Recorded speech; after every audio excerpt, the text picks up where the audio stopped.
That was close. Okay. So yeah, I don't think that's abnormal not to feel much with level one. That's very common, to be honest with you. It's don't fret it, don't overthink it, don't think like, oh my gosh, something's wrong or no. It's very normal. I was even that like that. And look at me now. Now I'm like feeling all the things. I can't even sit in a room with people without being like, oh my gosh, you have something wrong with your gallbladder. Okay. So promise it will change over time. Okay, so I'm going to show you how I cleanse a space first, because I think the first time I did a shadowing, we didn't go over that. I just jumped right into it. I'm going to walk you through how I do all the things before a session. I'm not gonna sage so much over her just because I don't want her inhaling all that smoke, but this process I'm about to show you, I typically do before the client is here. Okay. Any other questions about attunements, level one, anything so far before I start jumping into this? No? Okay, let's do the dang thing. I know, quiet group. Yeah, this is my mental group. They're all very cognitively, don't mind me walking around everywhere today. If you guys haven't noticed, I decided to vomit today. It's a judgment-free zone. Why? Because I say so. Oh, hi, fur baby. Okay. My rocket ship's gone. And you're fine. I'm good with that. Are you sure? Oh, positive. It's a concoction. I stink myself out every morning after. Duly noted. Right. Duly noted. Okay, so, After everything. Yeah, guys, I'm just gonna warn you, Nicole and I, it's gonna be banter. There's just gonna be banter. This is a long, long friendship process here. okay, and change your prefer little. So my concoction is sage. So you'll see in the beginning of your workbook, I think I told you guys about this. That's this blend. It's the blend of all the protection, all the blessing, and all the sage. You know about this, right? How I put all the herbs in one jar, Oh, yeah. roll it out on the counter. You made me my first one. I know. Jar. As I'm trying to. A light jar, this not a up. doobie, a No, jar, no, just no, to no. clarify. Okay, sorry. So, before a client gets here, I typically have my big sliding glass door open. My smoke detector's right there. But I cleanse the space of all harmful, unwanted, and unneeded energy. I ground all harmful, unwanted, and unneeded energy into the earth. And I bless this space with love, healing, protection, and guidance for myself and all of the clients and all the energies that I work with today. I cleanse the space of any and all harmful, wanted, and unneeded energies. And I ground any and all energy that does not serve me or my clients to their highest good and into the earth.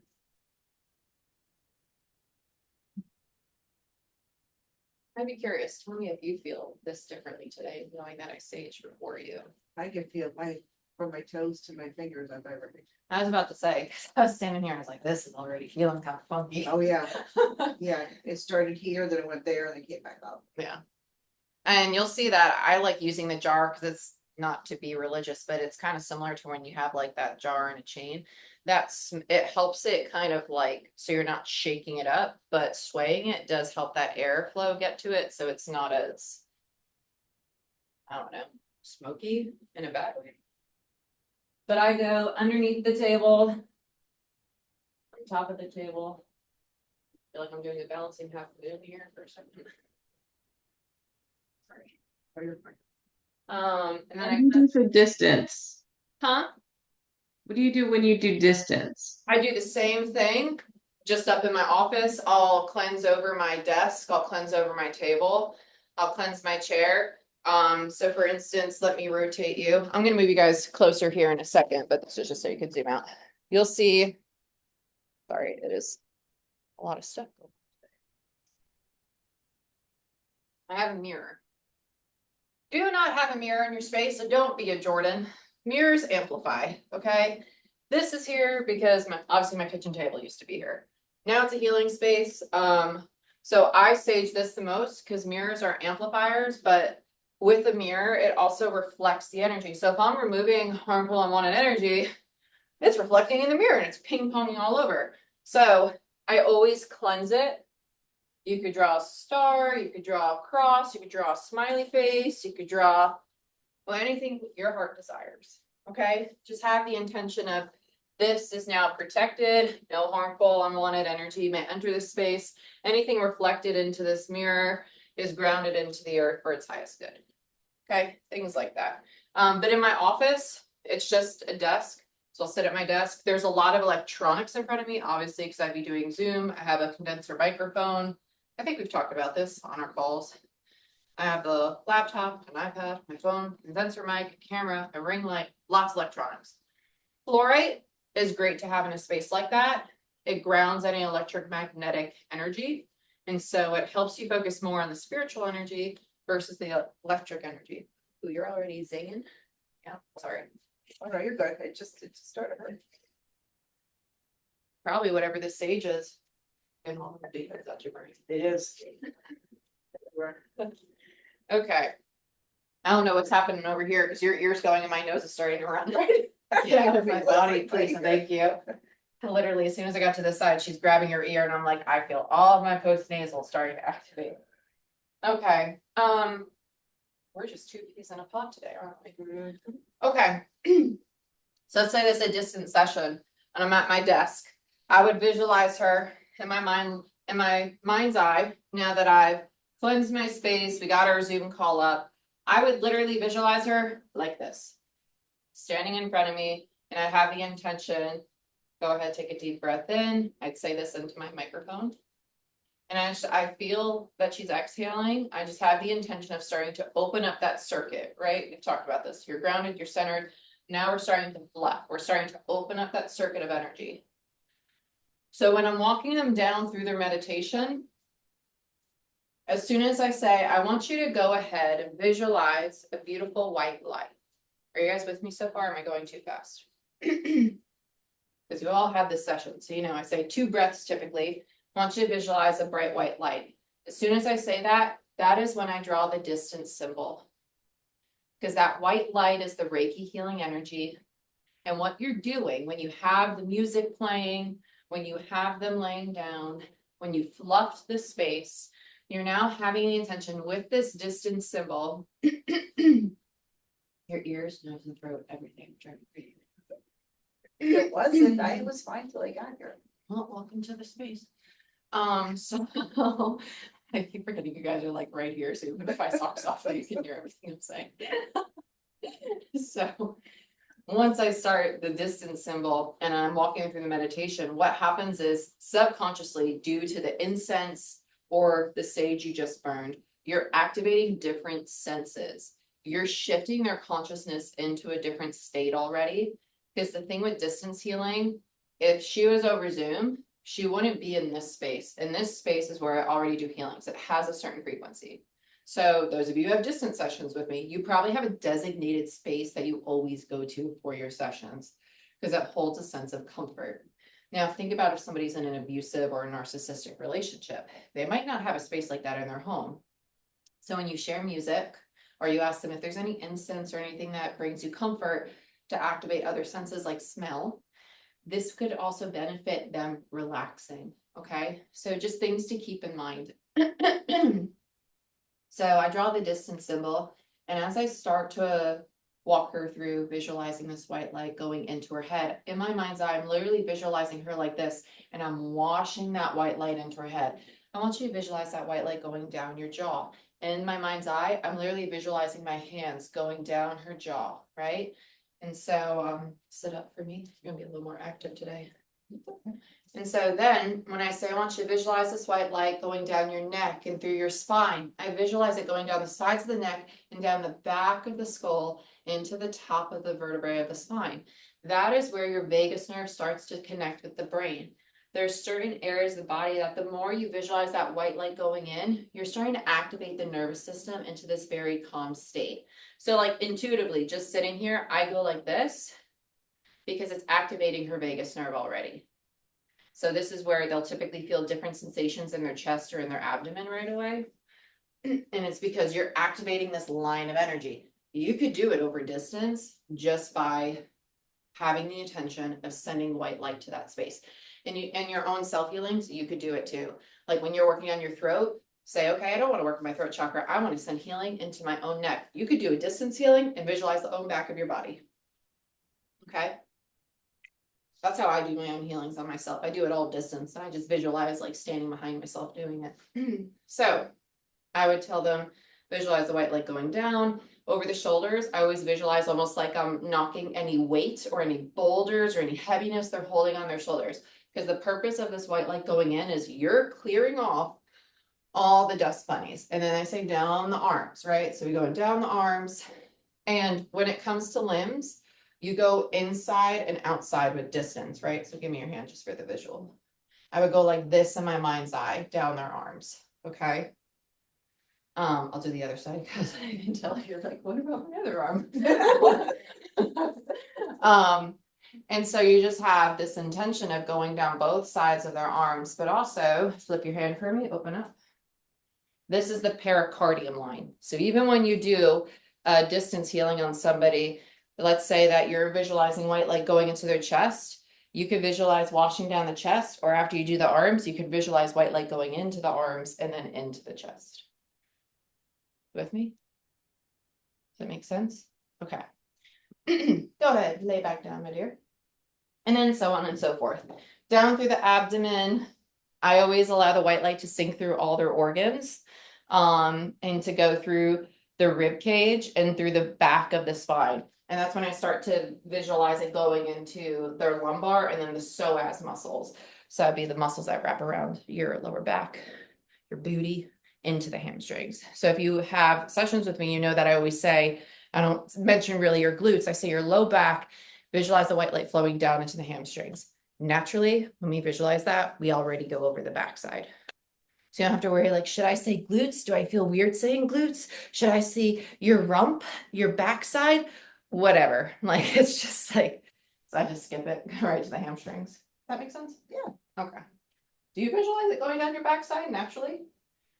When I say that from the lower back? Yes. That's what I thought. Yeah. I know I It's did. just automatic, yeah. Didn't mean to like, give you guys a whole visual. there. Yeah. Sorry. Spatial awareness Of the rump. isn't fully on today. When it comes to the white light going down through the hips, I always, when I wrap around from the hamstrings to the quads, I also go down through their hips through here. So basically you're softly washing over the surface of the chakras, but you're also bringing their awareness to their physical body. The more they do this, the more they shift into theta state, the more they shift into this very relaxed state of, I'm in my body. I feel this white light in my body, because you're sending Reiki to it and you're drawing their attention to it. And that's why you'll notice sometimes throughout when I'm walking down, I say, and with every breath, you feel more and more relaxed. You feel your body sinking into the surface beneath you. That's kind of like a hypnosis technique. You're subconsciously instilling this belief that they're sinking into the bed. With every breath, they're sinking lower into the floor. You continue down the legs, down to the ankles and the feet, just like an in-person session. You're just visualizing it. So once I have them in my mind's eye, visualize them filled with white light. To me, I always visualize them standing in front of me like a glowing white light body. Does that make sense? Okay. So I'm gonna move you all a little closer so you can actually see me waving my hands on all the things now. Sorry if that's a very unpleasant sound. I'm positive it is. Okay.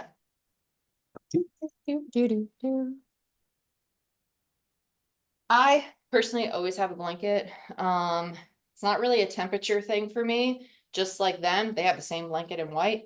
To me, it's more of a nervous system thing. It's kind of like, okay, I'm swaddled, I'm comfortable. And for me, I do always sit cross-legged. I need to, like, if I sit with my feet flat on the floor, it's typically because I have heels or shoes on. But I prefer this because it keeps my spine upright. So for me, I would like to have a blanket typically like behind me, rolled up to support my lower back, or a different pillow. But for the sake of today, we're not going to do that. So she's filled with white light. Her throat and her ears are a dang mess. And we're going to get to that because it's driving me crazy. But I'm going to visualize her in front of me, kind of standing like this, right? So her head's here, her neck, shoulders, her arms out in a T, her torso, her hips, her thighs, her knees, shins, feet. With me? So about this big. Little doll size. So now you all know what I do when you're laying on this table or when you're on Zoom. I'm literally just like floating my hands around and I'm flipping you and I'm spinning you and you're going on a nice ride and you have no idea any of this is happening. So now you get to watch. So let's say she's in front of me. The first thing I'm going to do, and we'll talk about this at the end of the program, but I teach you this from the start because it's a great way to approach any session. You always introduce the energy. Now that you've kind of guided them through a relaxation, you always introduce the energy to their aura, to the bubble that's around them. This is going to not shock the nervous system. Remember how I said with the first shadowing, you're not going to go right into a chakra. You're going to kind of start at a limb, or you're going to start at the feet and then make your way up. It's the same way with distance, but you want to start with the aura, because what's happened is you're getting their nervous system used to feeling this healing energy coming into the space. And then after a while, once they have a few sessions, you can be like, okay, I'm going to go right to your crown, because they know what to expect. The ego's not going to put a shield up, and you're not going to feel this resistance from accessing the energy, because they're going to feel safe and comfortable. So you send this white light around the aura, and you'll notice that their light body starts to get brighter, because now I'm just kind of washing white light, almost like a divine rainfall all around them.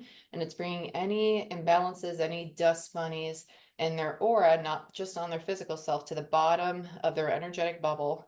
And I'm just grounding it into the earth, just allowing it to ground into the earth. And so I'm visualizing this orb around them, an oval outline around them, and any yuck and guck, any dirt, I'm just kind of allowing my hands to cup it and kind of carry it out and grounding it into the earth.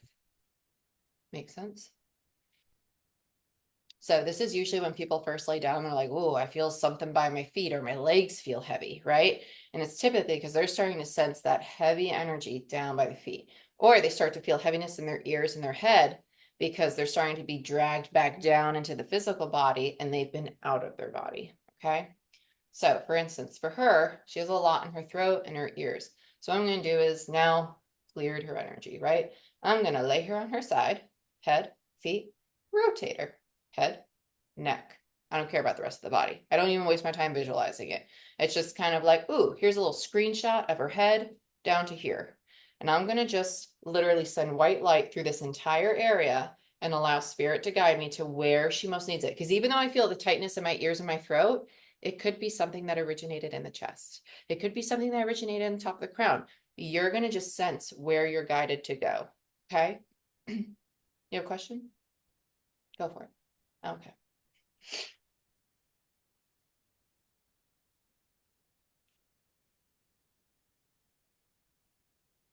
So for her, it's actually more third eye. So I have one hand kind of like right here, and the other hand's here on her body. And now my nose is running like crazy. I have pressure across my cheeks for some reason now. Yeah. So what's happening is that as you send white light into this space, it starts to activate all this energy, but also healing energy, right? It gets warm, it gets hot. So as we start to fill this space with this white light, it's going to start to warm up, which is probably why my nose starts running every time I get close to this. So now I'm going kind of like right behind her jaw and into her ears, kind of like into the sinuses. Like I'm visualizing my hands literally going through and pushing white light inside of her, not to the muscles, like inside to the throat, to the organs, to all of that, to clear out any physical blockages. And just kind of allowing that white light to lift it out. And then I see the energetic blockage, which is actually higher heart. So I know, to me, this moves very quickly. It did not move this quickly when I first started. I would sit here for like 5 minutes and be like, okay, white light. Oh, it's moving. It's starting to release, right? And it would just take some time. So just be patient with yourself. It's not going to be like, oh, I'm sending white light. Oh, there's the blockage. It's not going to move very quickly. At first, it might, right? I don't want to create any limiting beliefs. Everybody's going to be different, but at the same time, don't feel like what you're doing isn't working because you're not seeing movement. There's plenty of sessions I sit and I'm really like, oh, you just want me to put healing energy into your gut all day? Okay. Because that's what they need, right? The stomach it holds, like, that's where a lot of people hold their emotions. It's where you have solar plexus and sacral imbalances. So if you're in an area for a while, just trust it. Don't rush it. Don't get impatient. It will reveal itself to you. I promise.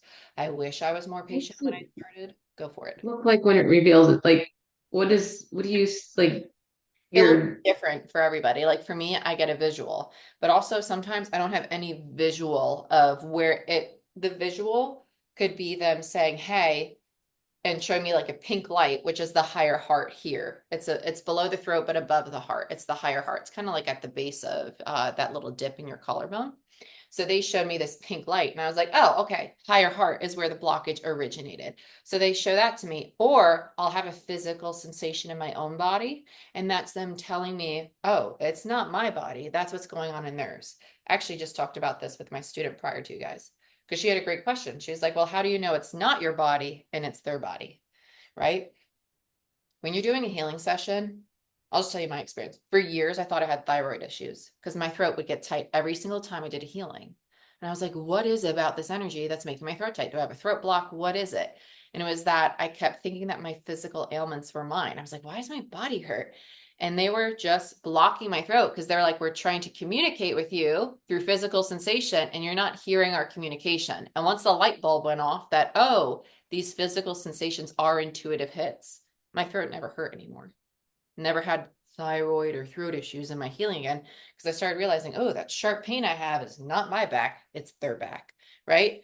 And so a lot of it is being very open-minded to what you're experiencing. Because I have some students that don't visualize, that they just have this gut feeling of like, okay, like even though I'm working on the throat, I feel like going down to the chest or like the upper stomach, right? Solar plexus, which is right below the heart space. And as soon as they go, they're like, oh, I feel like things are getting lighter, right? They might not see things, and that's totally okay. The way that you sense is going to be very unique to you and where your frequency is. Does that answer your question? I hope so. yeah, I guess it's just, you know, just trusting it. It is, and it's so many parallels today. Yeah, we talked about that in my session right Mhm. before you guys. Energy work is going to help you trust yourself so much, but it's also going to challenge you to trust yourself because it's going to really be like, can you really surrender? Because, for instance, this student, she was sensing something and she was like, well, I don't know what it's trying to become. And I said to her, I said, don't make it try to become anything. Watch it. Just continue sending the white light. Just go with the flow. Release the need to know or to control or to expect it to take a form or to expect it to look like anything. Because when you don't expect anything, you're just like, I'm just going along for the ride. I'm just a happy-go-lucky energy sending conduit, right? And when you're like that, you're going to start to see a lot of imagery and allows you to enjoy the session. It's going to allow you to receive healing too, because you're staying true to being just a conduit. You're not trying to make sense of anything. You're just allowing yourself to experience it just like they're going to experience it. And so that's when you're going to see more. When not like, I know when I started, I'd be like working on somebody and be like, ooh, this block has to look like this. And I'd be like, ooh, it's a big, heavy boulder. My clients were having very strong reactions because I was anticipating it to be a very strong release. And so the energy that I was studying was translating, you're having a big release, right?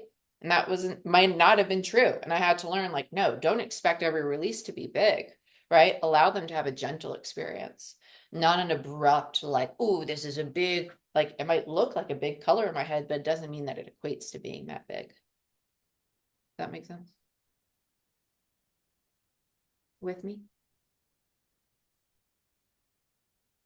I think Sherry froze.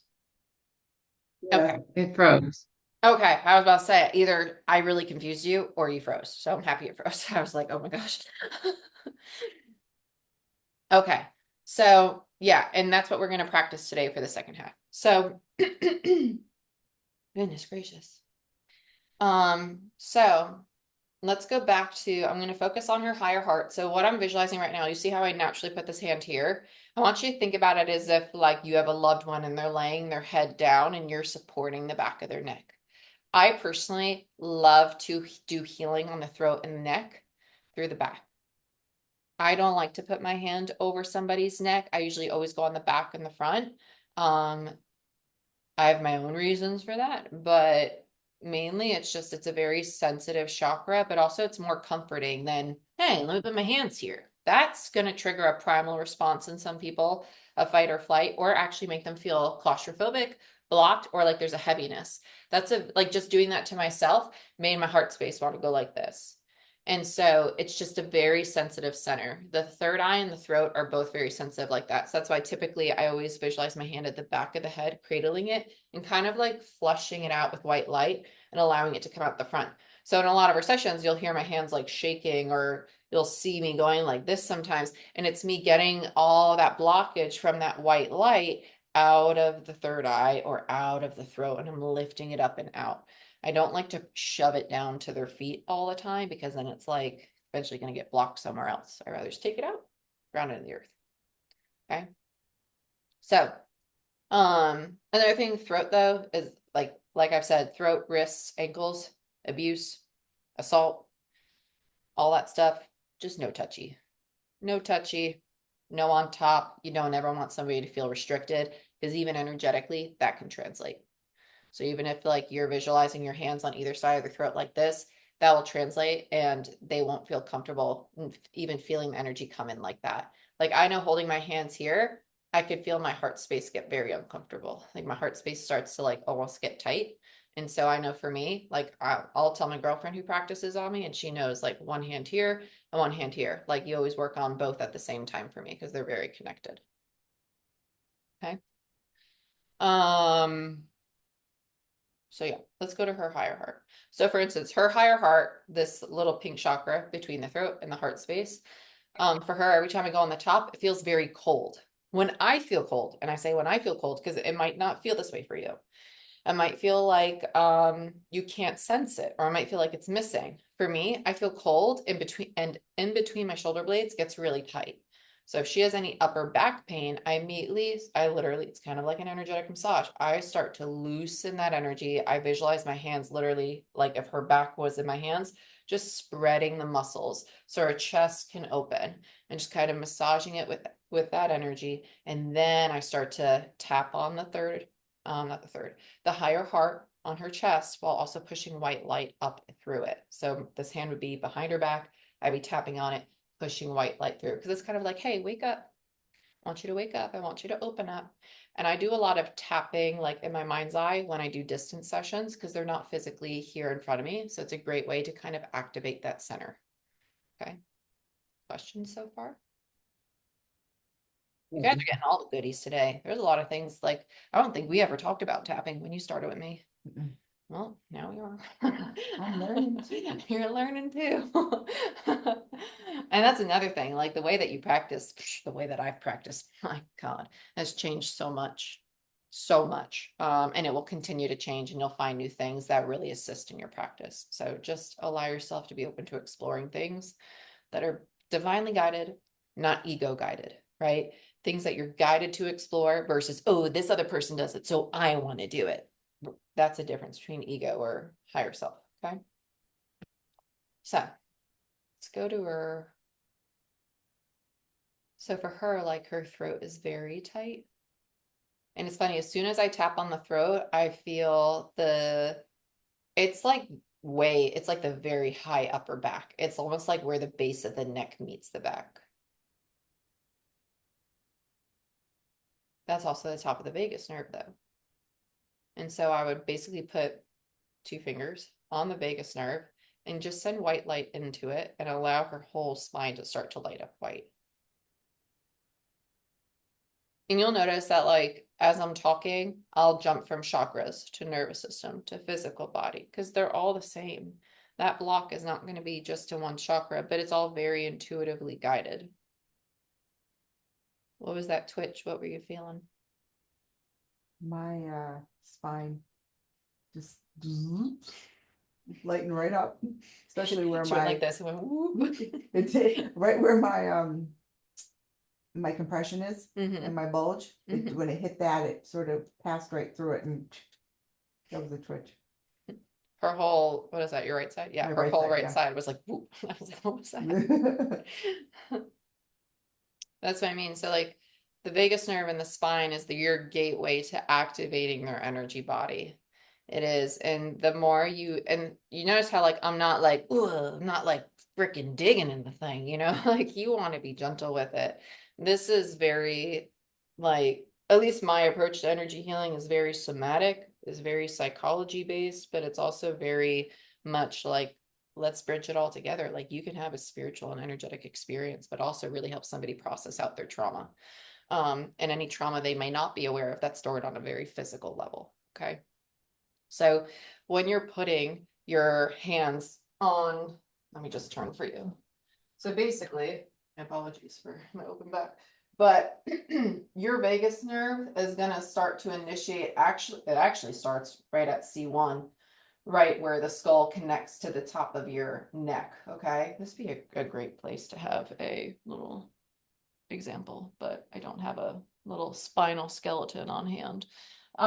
So it starts at C1. So if you were to touch the back of your head and you were to put your hands behind your ear and behind your ears and draw them in, where you start to feel that crevice of your skull connecting to the muscles in your neck, that's where your C1 is. That's where your vagus nerve is. Okay. And so you don't really want to like pinch somebody. You're never going to be touching this on a physical client anyway, because we're not licensed health professionals, but it's good information. So when you have your hands here, this is where I'm basically putting two fingers in my mind's eye very gently in between those two fingers on that. And you'll notice even touching that on yourself, you'll start to feel energy move down your spine. Just very gently, just put your two fingers right there and you're going to start feeling your spine. And sometimes it takes a while, especially if you have blocks in your crown or your third eye, or if you've had trauma to your head at any point, you might have other access points that are in the coccyx, that are in your tailbone and lower back. Pushing into those is the other end of your vagus nerve and it starts to activate it. Okay. The other main vagus nerve point that most people activate is their chest, right? And so that's why when I want to activate the higher heart of the heart in my mind's eye, I tap here. So for instance, if somebody's having an anxiety attack, a great way to reset your vagus nerve, take a deep breath in, you take your fingers, you push them into the center of your sternum and you hold it and you'll notice that naturally your head starts to get heavy and your ears might get tight. It's your vagus nerve resetting. It is a reset button. Yeah, your body's literally a machine. You're gonna get to see my very nerdy side. You probably see my playful side a lot, but there's an encyclopedia in there. And so you do that, take a few deep breaths. It's a great way to kind of slow your breath and your heart rate. It brings your energy down very quickly. And as soon as you release, you'll realize, whoa, I just want to like sink. I just don't want to do anything. And so when I'm doing an energy distance session or like in person, I will say some people that come in person and they're okay with physical touch because there are a few clients that I do. I think you are one of them. Sometimes I Yeah, put my I'm hands fine. on your head, but I will physically tap on their chest and on their collarbone, especially if they're very mental. And I'll tell them, hey, I want you to breathe into this space because you're allowing them to consciously participate in the healing, right? What I don't recommend is that if you ever have a client and you're like, hey, you feel this tightness in your throat, breathe into that. No, because if they don't feel it in their throat, even though if you're feeling it in the throat, that's okay. The energy is going where it needs to. I always recommend very general blanket statements because one, if they don't feel it in the throat, you're going to get insecure probably, especially if you're starting and you're like, oh, they don't feel it. I'm wrong. It must be me. Don't do it to yourself. Don't do it to yourself. Okay, I promise it's just not worth it. Just tell them if you feel any tightness in your body ever, just take a deep breath into that space and allow it to ground down through the soles of your feet. Very general blanket statement, but allows them to know that they can consciously participate in their release. That's great for people that have struggled with anxiety and abuse, because a lot of those things, or narcissism, a lot of those things parallel feeling powerless. So it gives them a sense of power and control in their session, and that they can consciously participate with you. If even if their mind's not fully settling, they get to observe what's going on in their body and then breathe through it. So it's another way to kind of help people who are very anxious, if it's their first session, really calm down too. Okay. So, when I'm doing the distance healing, as I continue down her body, visualizing her throat, her chest. So for instance, if I want to flip her over, I literally flip her. Just like that's exactly what I do. I'm gonna flip you over. Now I want to turn you this way. Now I want to stand you up. Literally at that pace. And sometimes I will literally be like, I don't know where I want you. And sometimes I have them tilted down and I literally ground white light and flush out their crown. So they're like hanging upside down and I'm putting everything from their crown into the earth. That's why I'm partial to distance healing. You can visualize anything. You don't have to ground through their feet. You could have their head facing the earth and you could ground all that very active mind energy into the earth and then sit them back up, let them calibrate, right? You don't want to flip them the other way, right? They're going to feel that it's going to be abrupt. So you want to just gently always let them come to an equilibrium. So let's say that I want to do the back of her body. The back of the body is probably my favorite. It's the subconscious. It's where most people hide the things that they don't want to address, they don't want to acknowledge. It typically looks much different than the front. Like you could do a whole healing session on the front of somebody's body and it will be like clean, balanced, beautiful chakras. And then you flip them over and you're like, why is it all black? Because it's what's hidden. I cannot tell you the amount of clients it's pretty much every client I flip over and I'm like, your back looks like it has tar on it, right? It looks like it's just covered in tar. And it's just because it's the things they don't see or it's the things they don't want to be seen. So you reach and you start to peel back this tar on them, right? And you're not going to like rip it off. No, because sometimes underneath, usually it's a part of them that's really scared, or it's kind of like lifting the covers on a little kid that's like, oh my gosh, I don't want you to see me. So you want to be very gentle with it. And so you send this healing white light. This is like integrated family systems, if you're familiar. Have I talked about this with you guys? No? Integrated family systems is a technique that psychologists actually use, counselors use. It's you basically walk somebody down to a meditation and you reparent the part of them that is angry, their angry part, their happy part, their grieving part, right? So when you start to work on the subconscious mind, you're working with their parts basically. And so you start to peel this back and you'll be like, oh my God, there's sadness or there's grief here. And you say, hey, it's okay. You can let this go. And you'll realize that black really is ready to release. This is a great place for the say hey key, for the mental and emotional clearing. Okay. The subconscious mind, I use the say hey key pretty much everywhere. I pretty much just draw it into my palms and I'm just like, okay, it's going everywhere. Or I'll draw the chokore and it's going everywhere. I use the say hey key a lot more though, because our physical chokore ailments are typically a manifestation of mental and emotional say hey key that have not been addressed. So if you clear the mental and emotional, the physical typically releases much quicker after. So I'll go through a whole session and usually use the say hey key. And at the end, I'll go to places, I'll be like, okay, there's a little heaviness in the knees or in the ankles. Chokore, let's decrease that heaviness. And it comes off really easily because you've already gotten rid of the mental and emotional imbalance. Make sense? Okay. Yeah, Huh? as much as they can at this point. Right? That's why I like today is going to be a lot of practice for sure. I think it's going to benefit you. Okay.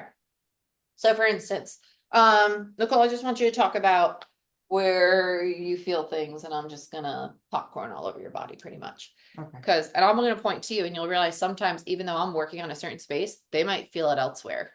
And that might be because they're not connected to that part of their body, but they're connected to a part that might be lower or higher than it. But it's gonna go where it needs to go. Okay. So for instance, I'm going to focus all on this area, and we'll see where she feels it. Okay. So I'm just visualizing her lying down. My-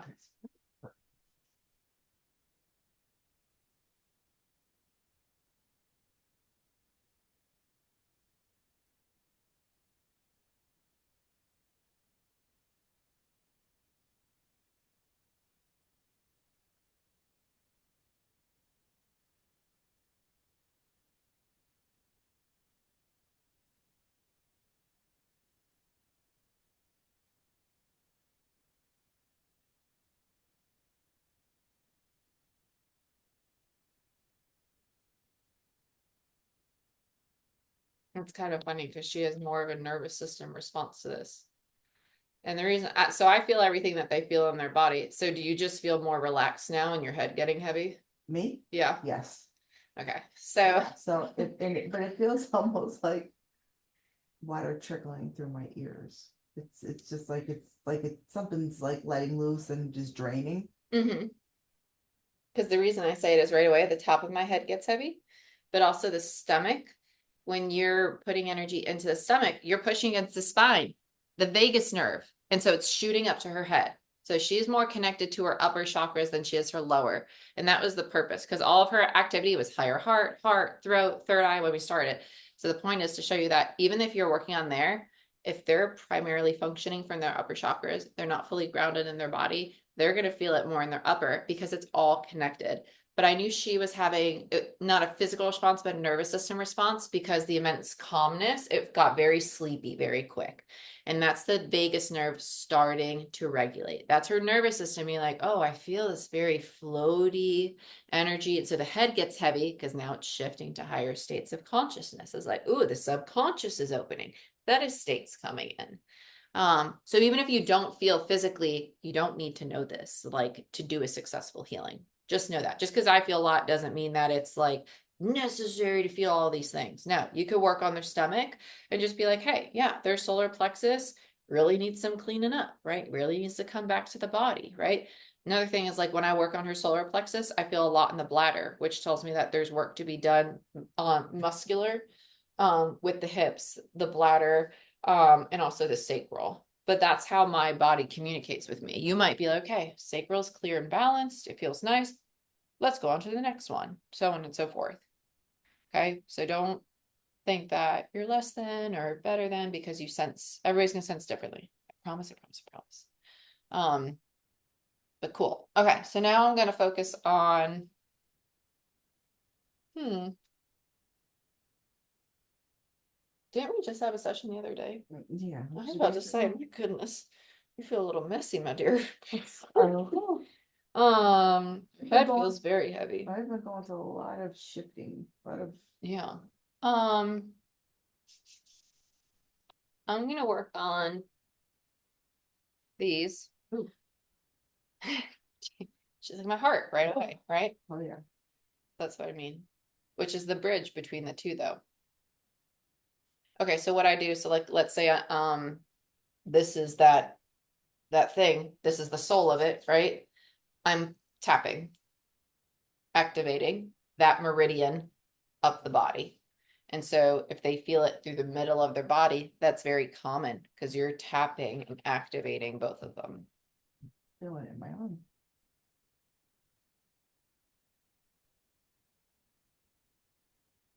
So I'm just running white light up and down them.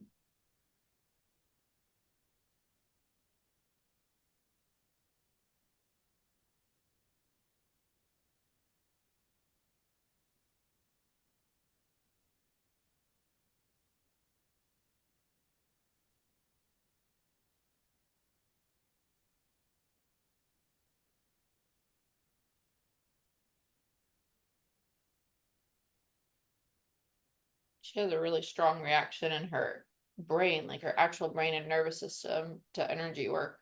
Because I literally feel my eyes starting to like hurt, like get dry almost. And now I feel my ears going. And she's literally pointing to her jaw. Yeah, my temple and my jaw. And so what's happening is because this bottom part of the vagus nerve and her nervous system starting to get activated, that energy's clearing. The brain's like, whoa, I can flow now. I can have energy. And so eyes, ears, all of it, the throat, it's all starting to go because now it has space to move down. And so she's going to start feeling it through her arms, through her torso. Oh yeah, arms, hands. Yeah, as her feet start clearing. So that's why don't get hung up if they feel it elsewhere. Because whatever you're clearing, if it's blocked, they're probably not connected to it. Okay. And so once I clear that, then I'll go ahead and I ground their body back down.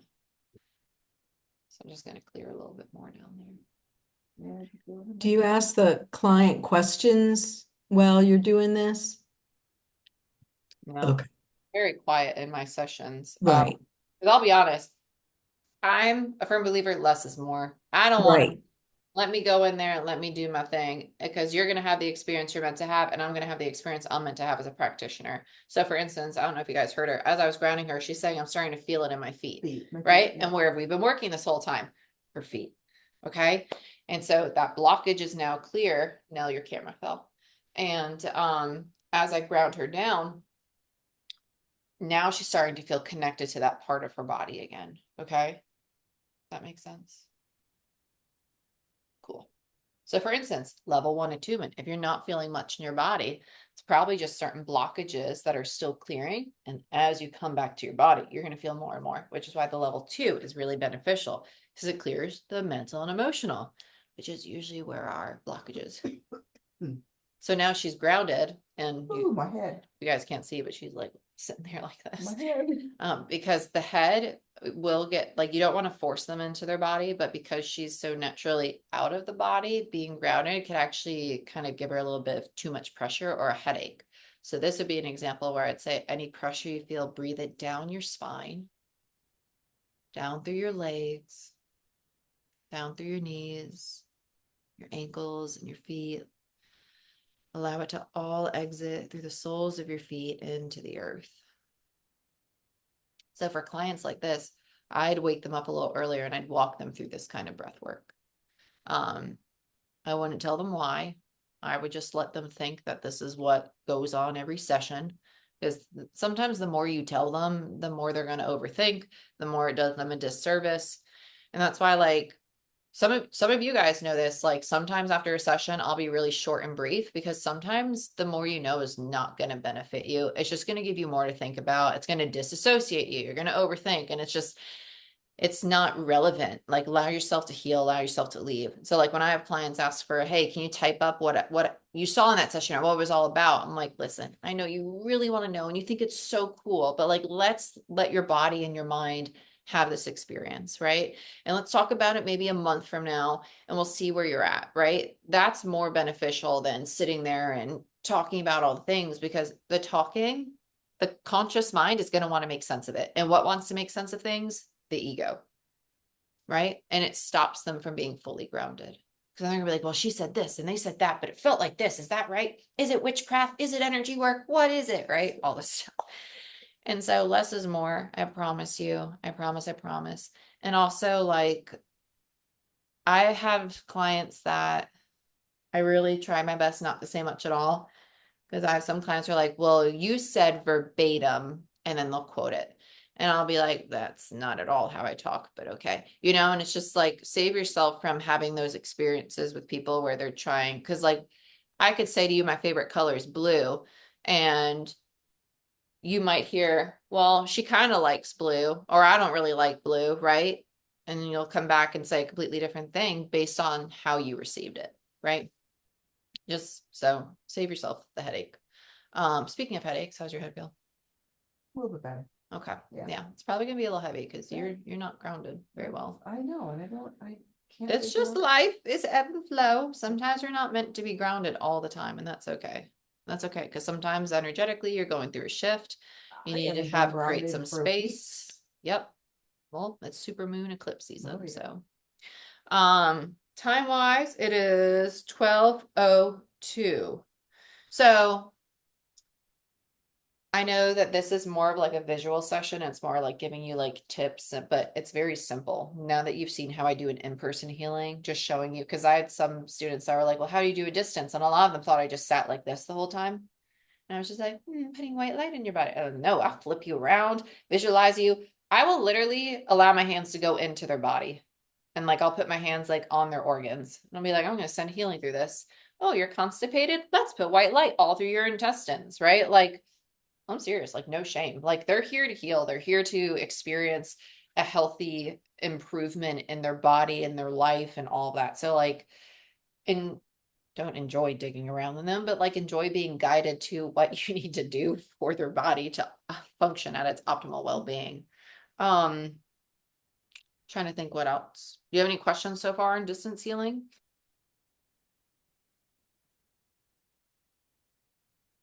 Oh. Yeah, I think it's all about like doing, and then all the questions are going to come up. Exactly. Okay, that's what I was thinking too. How you feel, Nicole? Anything you want to add after going through the certification and this experience and other experiences? It's just life changing, let's just say that. And there's things that you see change in your life physically that you're like, wow, why did I do that? Or why did that happen? And why is that friend gone? And you know what I mean? Like, it's a big shift. It's always a shift. That's like me not being able to ground for 3 weeks properly, Yeah, or what I think is proper. And knowing that I'm just changing. I'm just going through this major shift. yeah, And I'm still shedding layers, yeah, lots of layers, a you know, lot. it's a lot, yeah. Yeah, like for instance, she only has her level 2 attunement. We're waiting for the shift to be done before doing her master level, even though she should have already had it. Because similar to you guys, like I was like, oh gosh, I didn't think about this. It's eclipse season. So I was like, if you're going through a shift, let's wait. Because master level is a much different, like Yeah, it's normally get sick with a master level attunement. I got sick. A lot of my students get sick with it. It's like you all get a stomach bug, and then it's like, hey, I'm literally purging all the things. And the universe is like, it's great. And you're like, not really, but okay. but then after that happens, then it's another shift, like your life Yeah. just starts to transform. Because into think of it as something else. like waves washing on the shore. There's going to be one shift, another shift, another shift. Like describe, like, give examples of how we experience the shift in life. Like what, I know for myself when I went, well, I probably shouldn't use myself. I had all 3 attunements in one weekend. So I was sick for probably like 6 months. And it was really bad. But I know I've reattuned myself, and I've had some of my like my students when they go through their attunement process, they'll practice attunements on me too. And I know for me, I cut a lot of people out of my life. I just got to this point of like, and yeah, she's Me raising her too. hand, her too. Yeah, I Me cut a too. lot of people out of my life, got rid of a lot of codependent, narcissistic, Mhm. imbalanced, not reciprocated relationships. Also ended up in very abusive relationships. That was the second wave, like go into an abusive relationship, clear out all the codependency in me that was attracting all these codependent people, right? Then left that, right?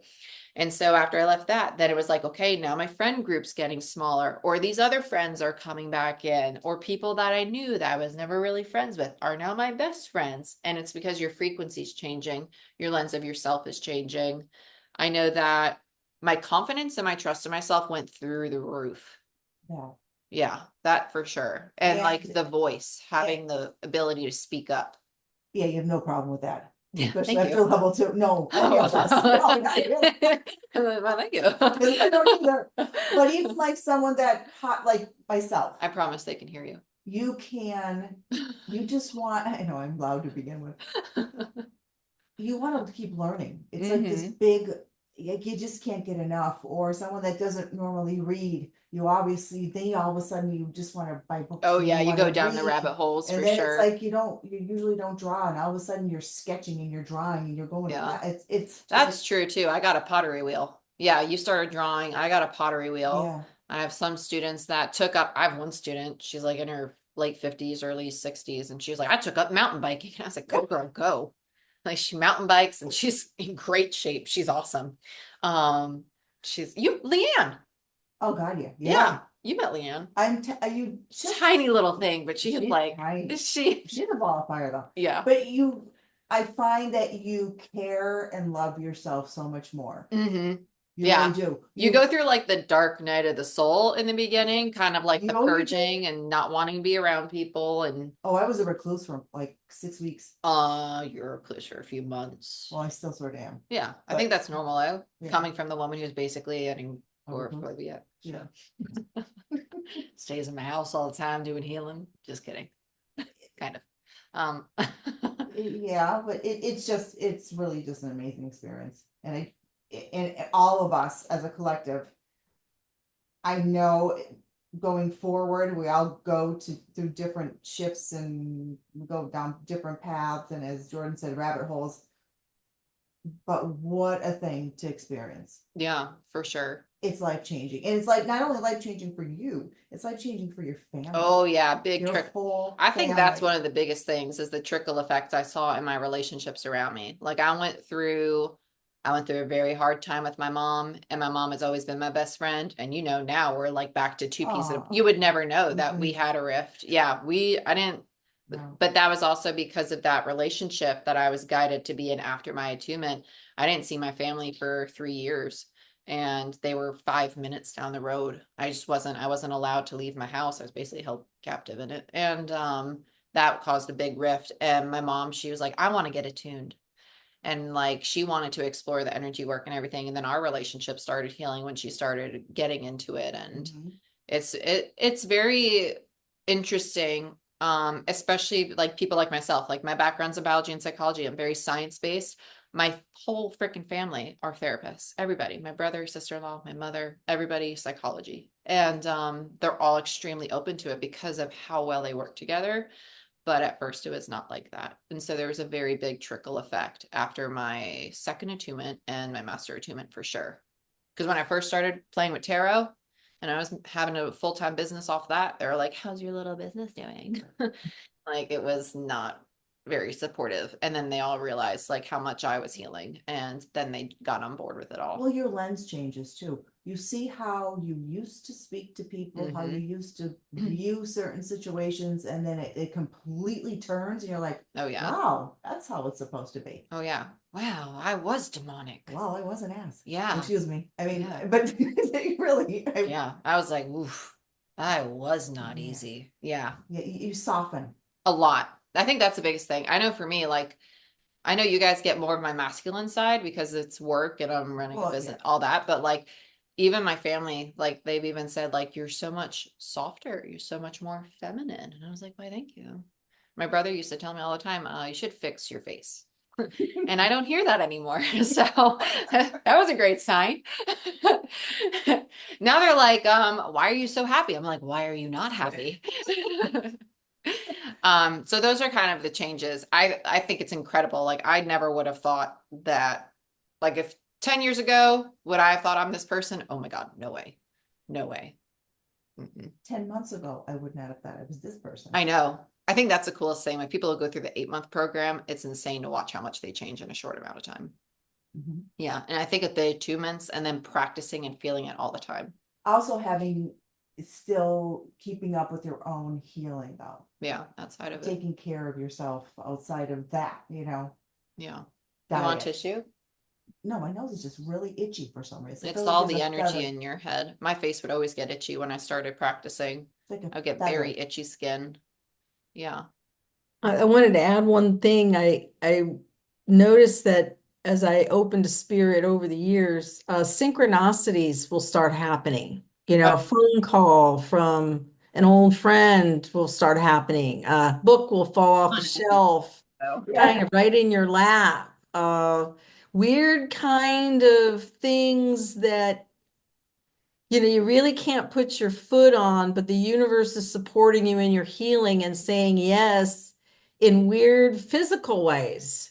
Somebody will hold a door open just the right way for you and treat you like you're a goddess, or some little things will start clicking and you think that's what they're talking about. So watch for those synchronicities.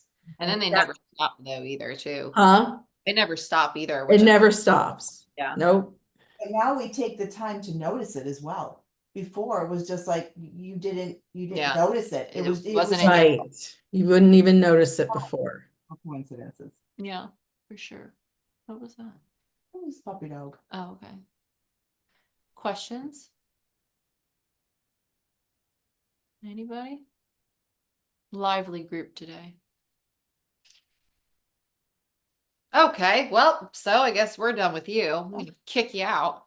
I'm gonna let them practice. If you want to stay, you can. Well, you have 15 minutes. It's up to you. I was gonna have them practice. I was gonna let one of them practice on me. If you want to be the other dummy, let one of them practice on you. Sure. Yeah. I'm actually good till 1:15 too. Really? Yeah, so you have Lovely. Yeah. Okay. As long as I'm home by 1 or no 2. Oh, One of those. No, What? what time is it? it's 12:13. So I could be home by 1:15. I'm good. Okay. So 1 o'clock you need to leave. It's Saturday and 77 is pretty good, so I'm good. Yeah. Cool. Okay. So options are you can, I'm gonna have them each, I'm gonna have you, how do I want to do this? We could do, go for it. So you could either each practice on me for 5 minutes and just to kind of see how it feels. Or I can have one of you practice on me and one of you practice on Nicole. The other one kind of observe and then we'll rotate. Because I promise you when you're starting, you probably don't want to practice the entire time. And then we'll go like a little longer and a little longer. Or you could practice on each other and then one of you on me. I think it's better to practice on someone who knows what we're That was my, yeah. what we're What we're supposed to be looking for. yeah. Okay. So what I want, do you guys have the workbook in front of you by chance? Okay, I want you to look up the distance symbol for me. Do. I just saw your shirt. Oh, I have, it's an inside joke. I don't think it's very inside anything. It's literally there. So. Okay. Okay, while she gets her workbook up. Are we sitting? Yeah, I'm gonna sit next to you. We're gonna have a little. Doodle, you wanna come? Let's get rid of that. You don't need Why it. are you sitting on my mother? That's my spot. Yeah, she's really confused. Yeah. Okay, so you all have your distance symbols. Now, here's the thing. This is, I'm telling you, this is something that I'm a stickler with, and I have kicked people out of my house for doing this when I do group sessions. So and I promise you, I will know if you're doing it. If you are sending healing to me, and you're not the one that is meant to practice on me, I will kick you out of this chat. I'm telling you that right now. It is literally, you're basically doing energetic rape. You don't have permission. You're not supposed to be doing it. Keep your energy to yourself. I kicked a good friend of mine out of my house and I gave him a whole earful. Don't do it. Not a fan. Shouldn't ever be done. You will have your turn, I promise, but just sit and observe. I don't think we ever talked about that, but yeah. Yeah, you told me about your friend. Oh yeah. He was sitting there. Yeah, and I had a other student working on me here, and they were like, well, I just wanted to know if you felt it. Of course, I'm going to feel it. I do it for a living. Don't send it if I don't tell you to. And he did it again. And I was like, okay, get out. I said, you're done. Yeah, no, me and boundaries. That's another thing. You want to know what an attunement's like? You will have what I like to call the spiritual efforts in the best way. You will not care about saying your boundaries. If I don't like something, I'm telling you. No. Yeah, did you know that? No. I had no idea. No, me neither. You didn't know that about any of us. Okay, so, and is there anybody who'd like to go first? On me. Let's start with that. You're gonna make me pick. Yeah, I knew it. I knew it. I was like, she's gonna raise her hand. I knew it. Come to me. Yes.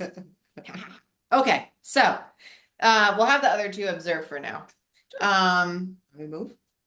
No, you're good.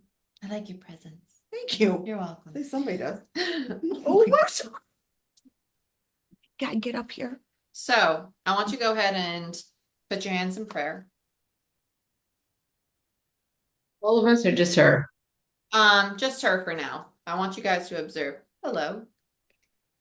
And I want you to take a deep breath in and just really focus on connecting with your own energy.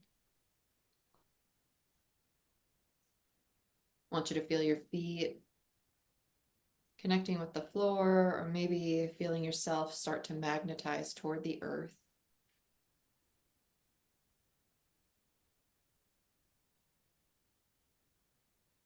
I want you to visualize your crown starting to open up and a beautiful white light shining down to the crown, the third eye, the throat, the heart, the soul, the sacral, and the root. I want you to allow that white light to expand down your arms, down through your palms.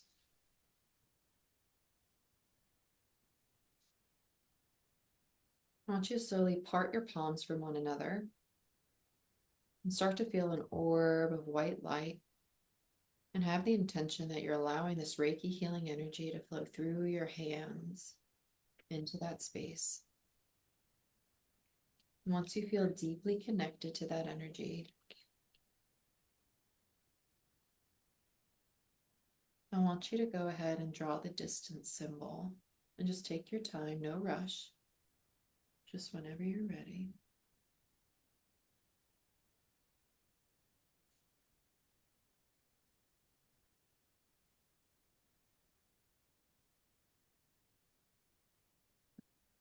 Oh, are you still there? Okay, I thought she froze for a second. So just draw the distance symbol whenever you're ready, and visualize almost like you're sending a rainbow of white light to my body.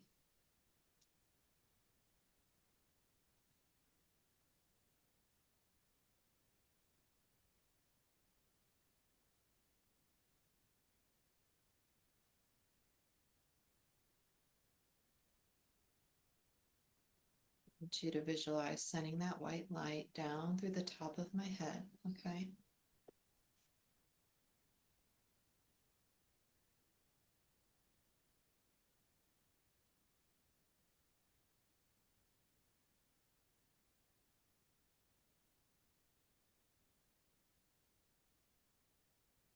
Perfect. You're doing great.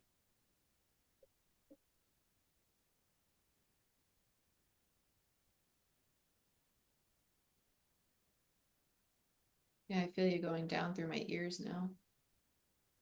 It's perfect.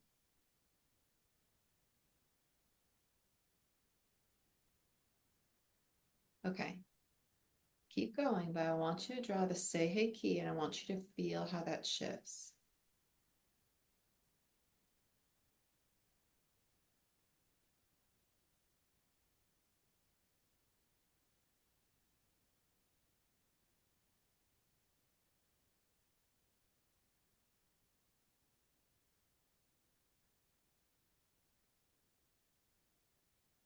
What does it feel like to you after you used it?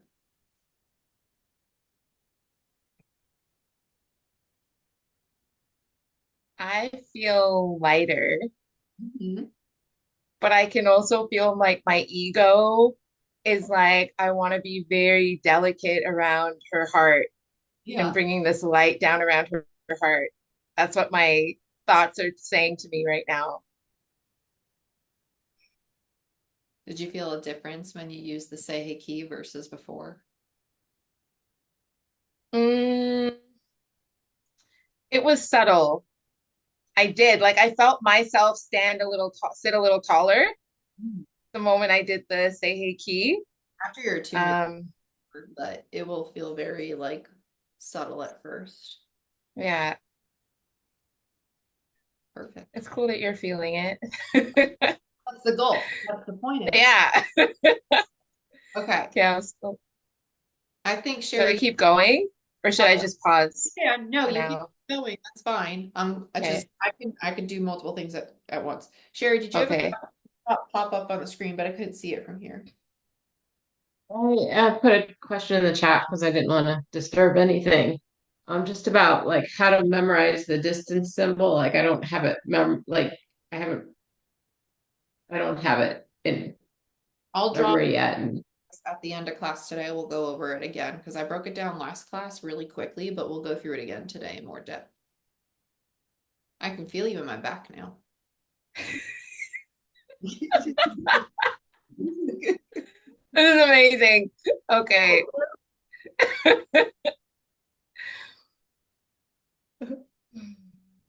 Yeah, like I literally feel her going through like my mid spine.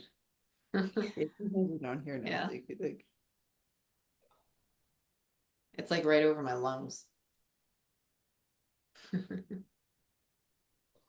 I must be feeling residual because I could feel it through. Mhm.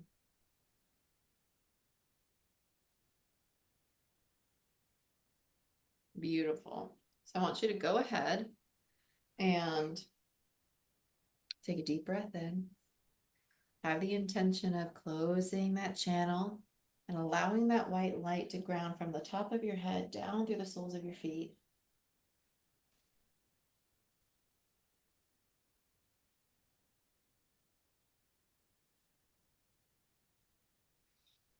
Whenever you're ready, feel free to put your hands in prayer. Say a little gratitude. And open your eyeballs.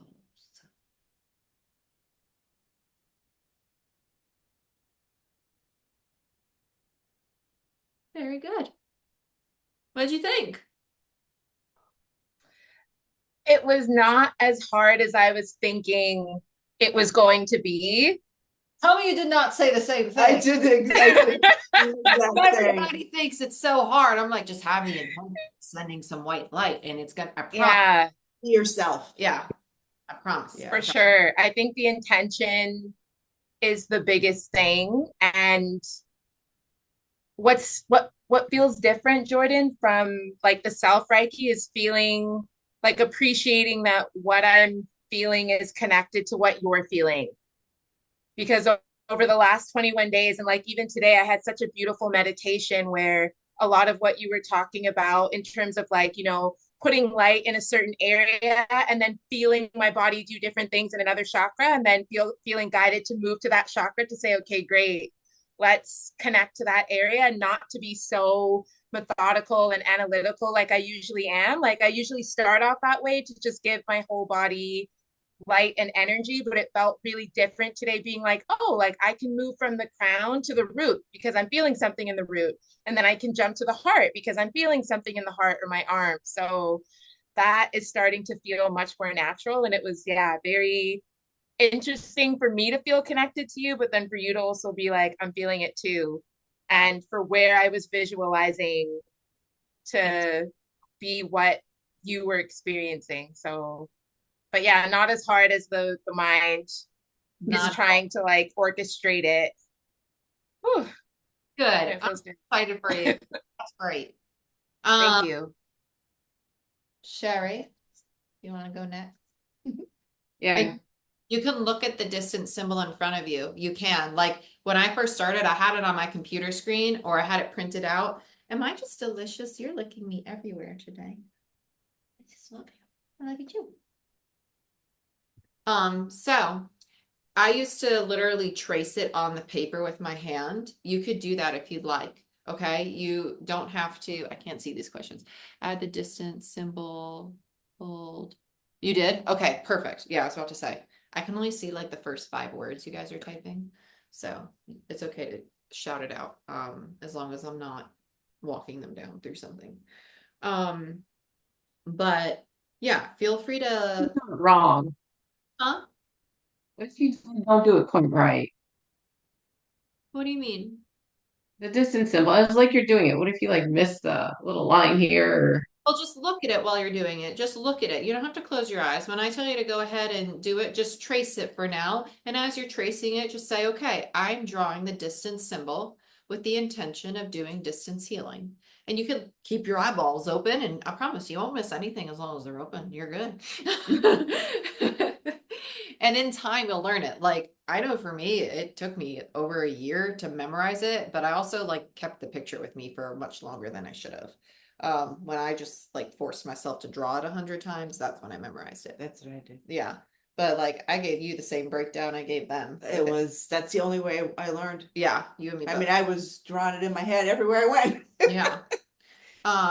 Okay. So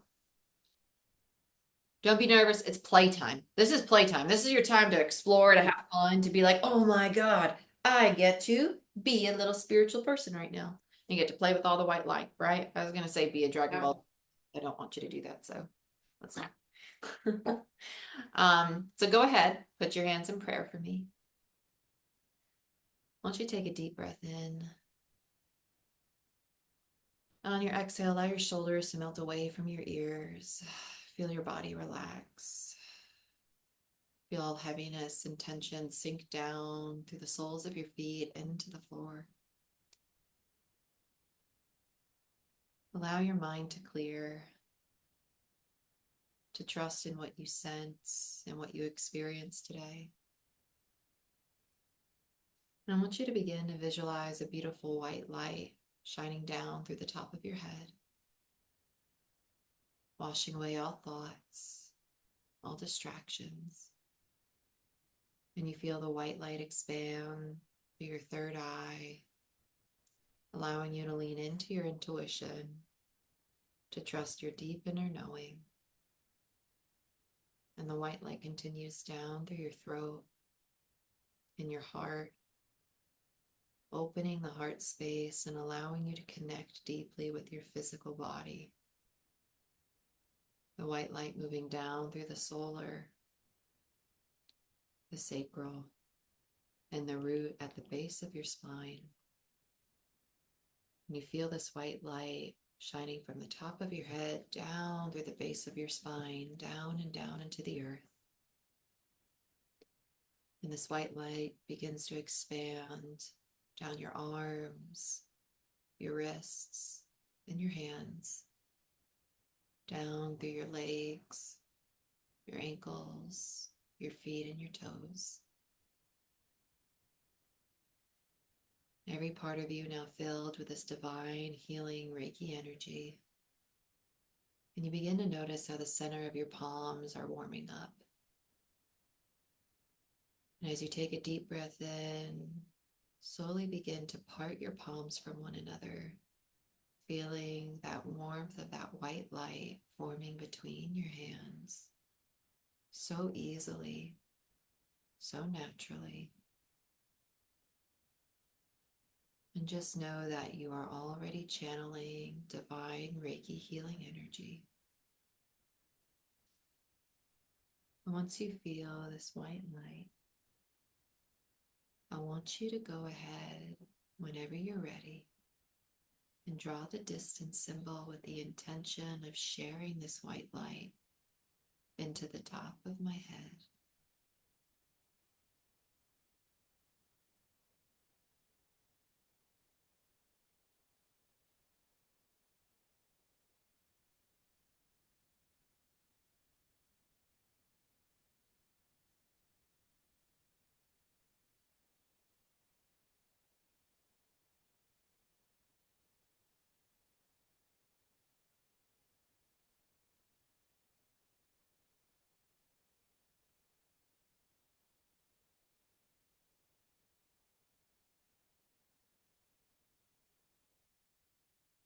It's perfect.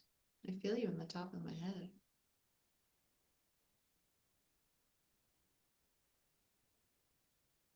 I want you to begin to send that white light down through the top of the head, down the neck and the spine.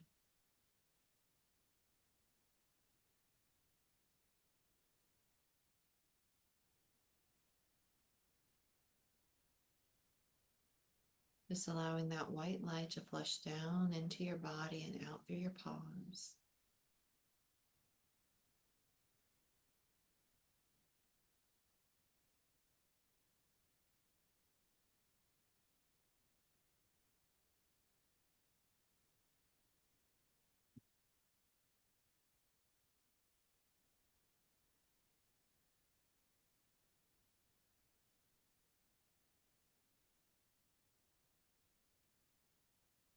I want you to go ahead and open your palms so they're facing me through the camera. And I want you to visualize white light coming out of your palms into my heart space. I felt you so much more the second you open your palms up, like drastically. Huge difference.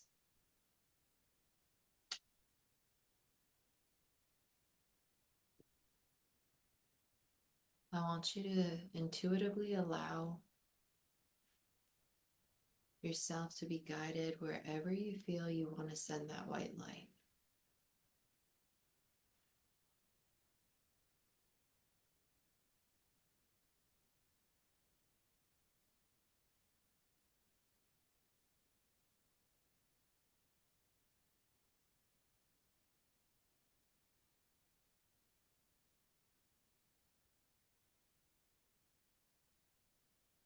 You're doing great. I feel you in my shoulders and in my neck. I also feel you like all down my spine.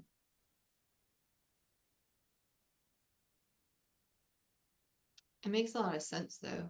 I feel Sherry more in my subtle bodies, like more in my energetic, like my nervous system.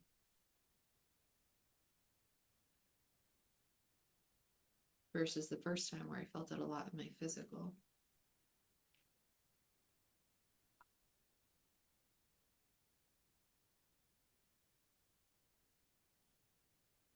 Yeah.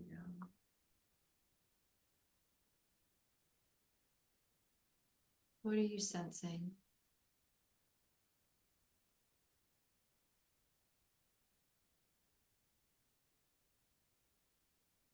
I'm not sure. Well, you're doing great. I definitely feel you. I want you to have the intention of visualizing that white light going right to the center of my heart space. Just almost like you're pouring a gentle white light water down into my heart space.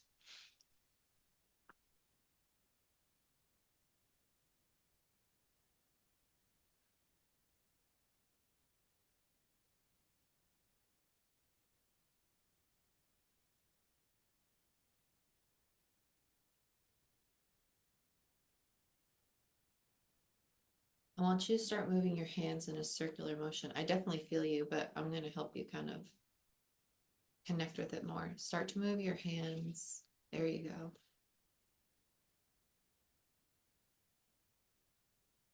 You feel how different that feels? Don't overthink it. Just allow your hands to sense. Because I definitely feel you. Feel you through my neck, right on the sides of my neck and in my chest.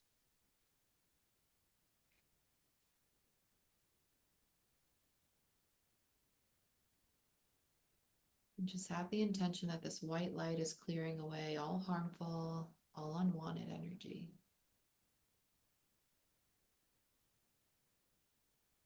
There you go, much softer. Perfect.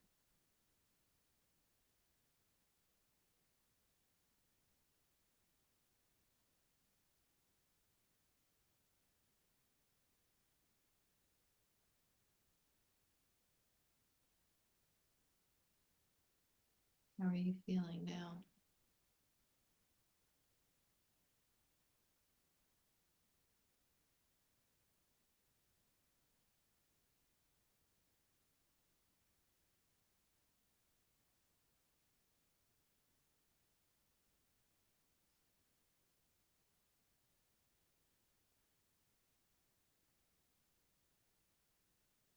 What are you sensing in your I'm hand? doing this right. No, you are. You're doing great. What made you intuitively switch your hands? I don't know if it was intuitive or it was just like you said we need to do front and back, so I wanted to be. Yeah, because I could feel you like in my upper back, but also in my throat. So if you were working on my chest, I could feel you in the back of my chest and also like feel you like up through here. Which is really good. But I was like focusing like more around your sacral and stuff. That's fine. That makes sense though. Like if I feel it in my upper bodies, like think about the work I do for a living. I'm most likely not grounded at all. I'm doing energy work all day. So if you're working there, a lot of my work is from my upper chakras, but I felt you a lot in my neck. I didn't feel you much in my sacral, but it's not a reflection of you. Okay. The fact that I'm having any kind of physical response means that the energy is flowing exactly where it needs to. I will say, if I tell you to focus on a space, focus on that space, because I promise there's a reason I'm telling you to focus there. Okay. Because if you told me you were focusing on the sacral, my attention going there would also help that energy center open up, and I could also help guide you on how to activate it more. You get what I mean? Um, so just keep that in mind too. But just because you're working on my sacral doesn't mean that I'm necessarily going to feel it there. But the more we practice, the more you're going to notice. But the fact that I felt you in my chest and my spine and in my throat, that's good too. Okay. Beautiful. Any questions? Do either one of you two? I'm still trying to like learn the hand motions, and I just feel like When it comes to the hand motions, guys, like just allow yourself to just flow. Like we don't want to be like we're a washing machine. Like you just want to like just very gently flow. And the reason we move in a circle is just because energy moves in a vortex. Okay. It moves in a circular motion. Okay. And so sometimes it might be like, I feel like I can't move this way. There's probably a block. I'm going to go the other way. And you'll notice it starts to clear. Okay. We'll talk about that more in shamanic healing. That's more of a shamanic practice. And so, I was going to say, Nell, before I have you practice on me, do one of the other two of you want to practice on Nicole?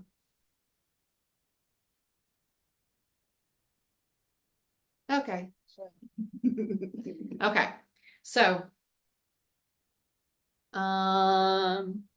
yeah, great job. Beautiful job. I'm for it. I'm shocked my eyeballs could see that. Go, Sherry, go. I don't know that I felt what I'm supposed to feel, but I'll get there. That's what we're saying. Like, you're not supposed to feel anything. You're going to feel what you feel for where your energy's at right now. So, like, when I started, I didn't feel anything, but like almost like a vibration in my hands, like a tingling. And that's like really all I had. And I was like, I think this is just the blood flow going to my hands. Like, I was that person. I was like, this is an energy. This is biology. I have a pinch That's nerve. my That's why I'm- degree. Like, this is science. You people are crazy. Like, I was like so like devil's advocate. Like, definitely. I was that chick. That was horrible in class. Anyway. And meanwhile, I was working on somebody like, wow, I really feel you. I'm like, no, you don't. We're co-regulating. So yeah. So I think like don't expect it to feel any kind of way because you're gonna have the experience you're meant to have. And sometimes it can feel like tingling, sometimes it feels like nothing. And when we get to next week in shamanic healing, if you guys want to come in person, great time to do it because then you could put your hands on me and I can help you start to like really feel. Another thing though, I have to add, and Jordan talked me through this, I overthink. Yeah.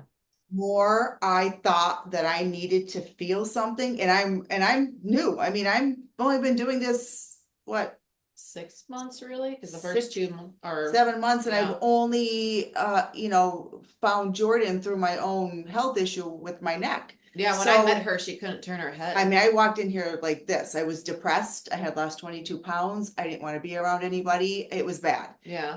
She had just to sit in the chair for her sessions. I She couldn't ear lay down. ringing and I couldn't move my neck. It was bad. Yeah. But finding Jordan on Google one Monday morning and coming here is where I'm at now. I mean, Yeah. and it's amazing. But the more I thought I needed to feel something, the less Was actually I was, being able- I was, yeah, fruitful to myself. So the more I was like, I'm just gonna do this.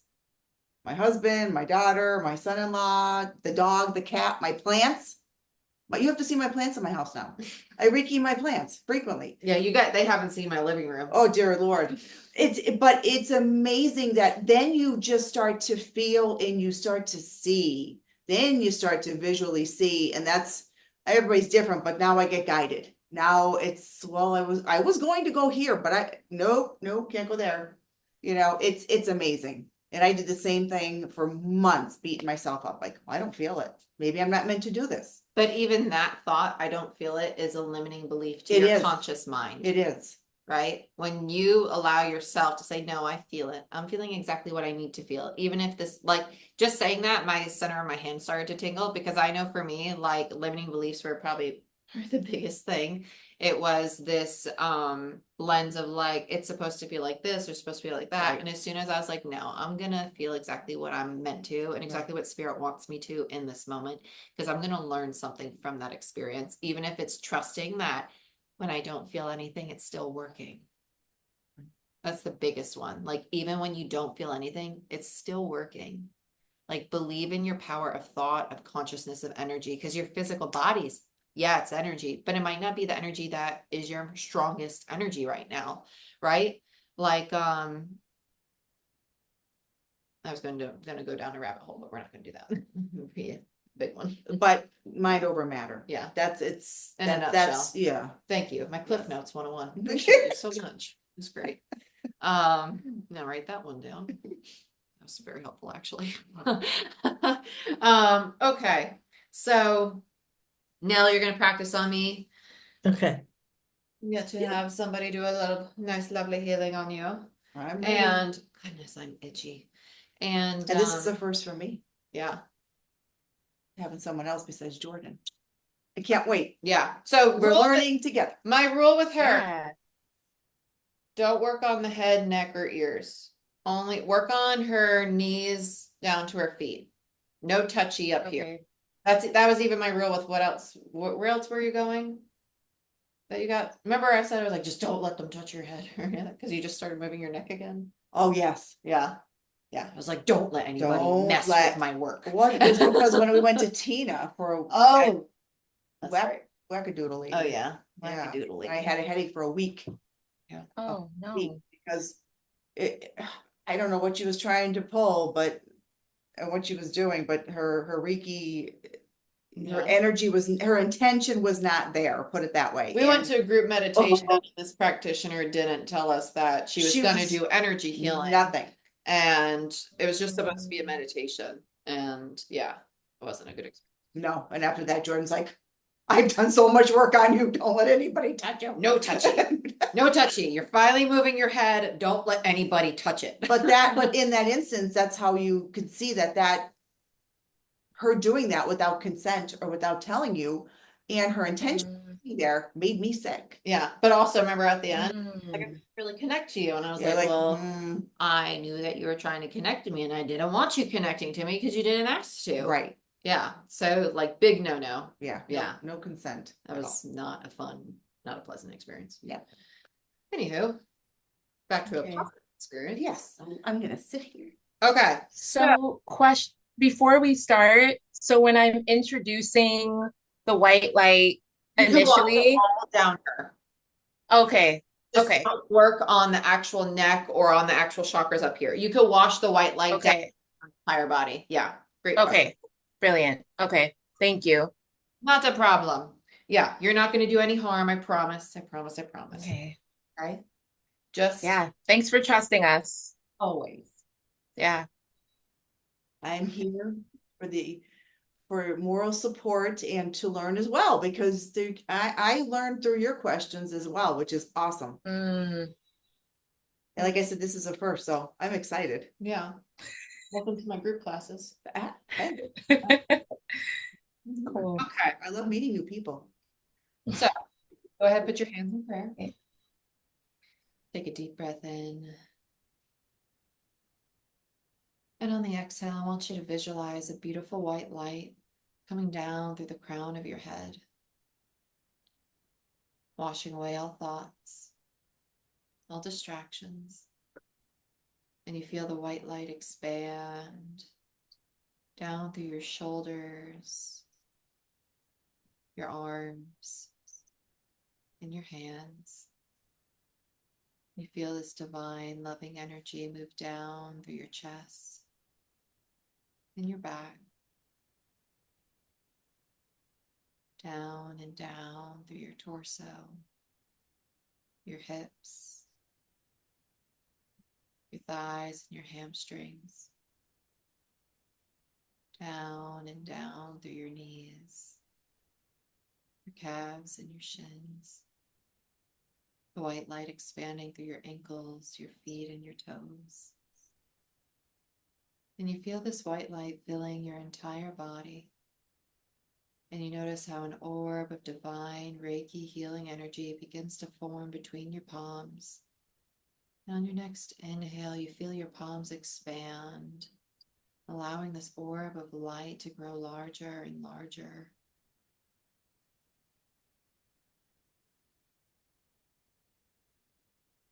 You allow yourself to simply experience this healing energy as it so easily flows through you. And whenever you're ready, feel free to draw the distance symbol and have the intention to connect with whoever it is you're sending this.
want you to go ahead and visualize now this white light kind of flowing like water.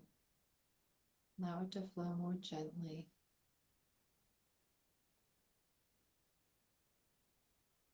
Just allow it to move where it needs to for now.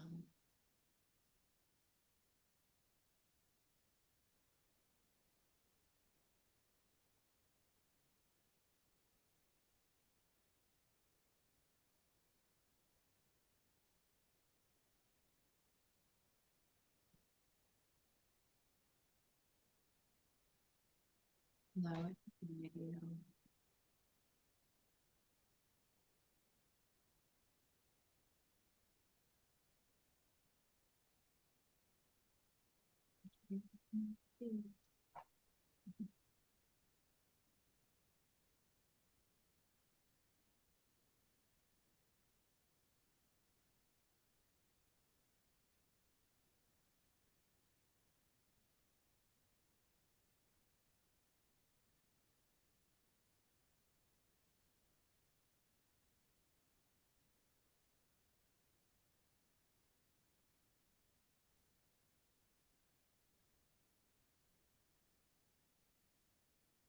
Now, help me understand.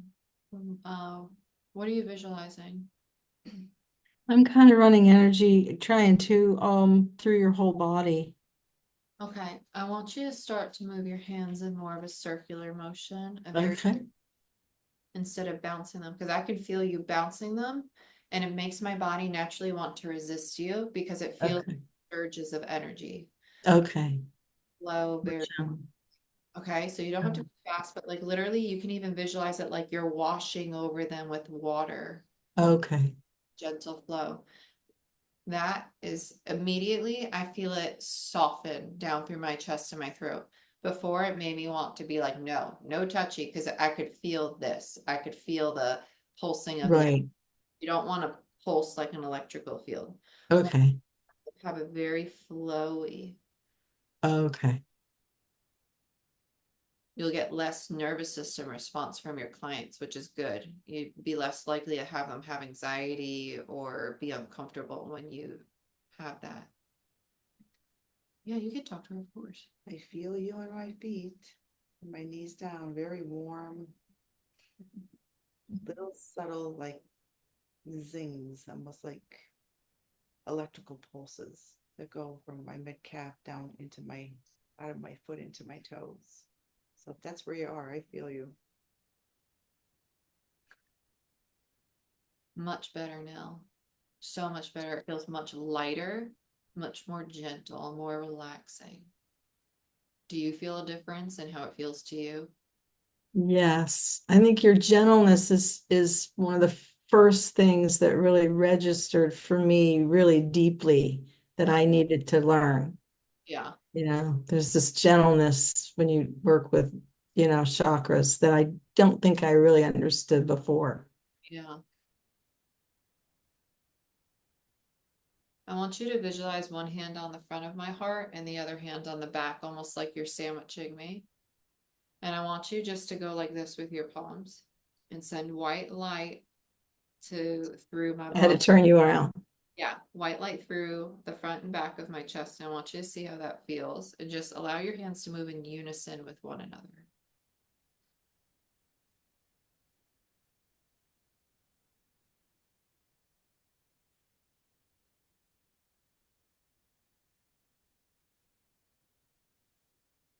Okay, look at me really quick. Allow your hands to move like this together. Oh, together. Here you go. You'll feel it much different instantaneously. Much better. Yeah, felt you in my neck so much more gentle because when we move opposite, it's like you're shifting their energy like this. Oh, Do you feel how your hands feel more connected? yeah, instantly. Even though you're from my knees down, I could feel a warmth through my torso.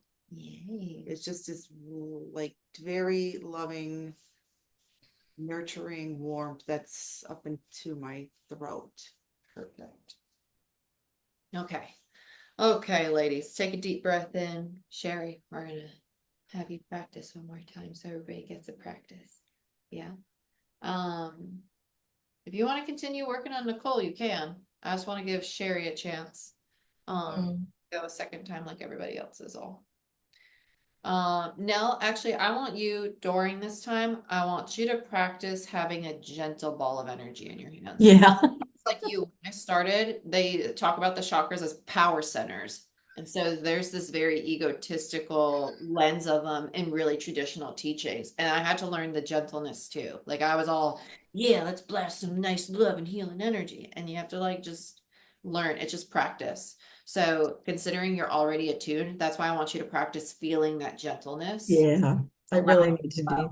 Yeah, so even just work on one arm at a time and feel yourself kind of flow and dance with it. Okay. That whole body movement will help that gentleness and the feminine come in. Right. Perfect. Awesome.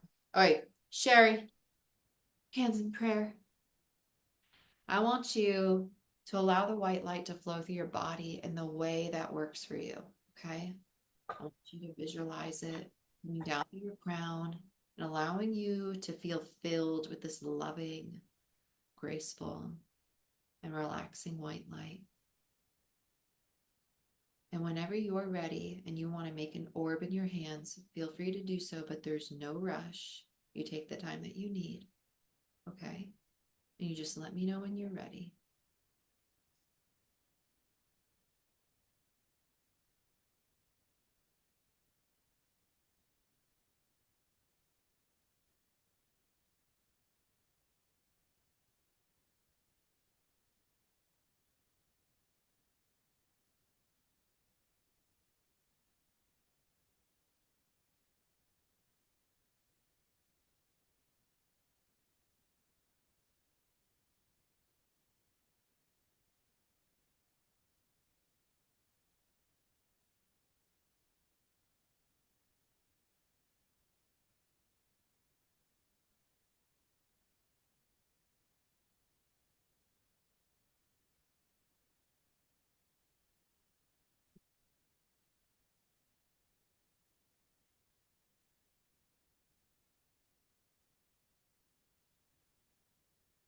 Alrighty.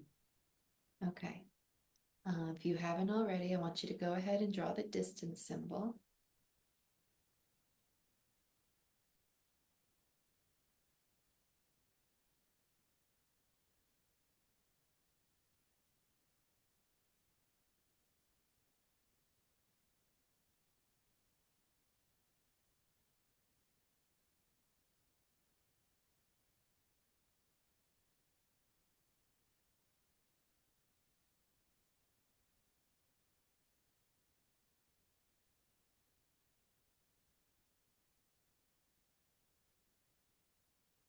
And I want you to visualize you're standing right in front of me and you're putting your hands on my shoulders, setting white light down into my body. But I want your hands facing me. As soon as you put our hands like this, it will close that energy. So visualize that distance symbol acting as a white arc of light coming to me. Like feel your palms sending that white light through the screen and your hands on my shoulders. And allow your hands to relax. You don't have to flex them. They could just relax. There you go.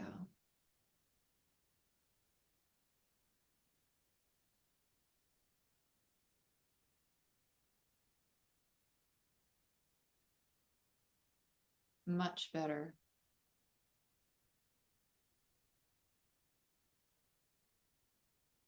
And just know that as that white light is washing out of your palms and coming to me, more and more white light is continuously coming down through your crown, through your shoulders, through your chest, down your biceps and your forearms, down through your wrists and your palms. I feel you so much I feel so much more this time. I feel you a lot in my shoulders and I feel it going through the middle of my back, which is really good. There you go. Kind of feel you now moving, like not that you're moving it, but I feel the energy kind of washing down into my stomach from my shoulders, which is really interesting. That's great. So keep focusing on the shoulders. And I want you, as you're there, Slowly move your palms closer together, like your thumbs are coming together. And I want you to cup them almost like you're about to cup my heart space. Like you're about to hold the heart. Beautiful. And just send white light into that.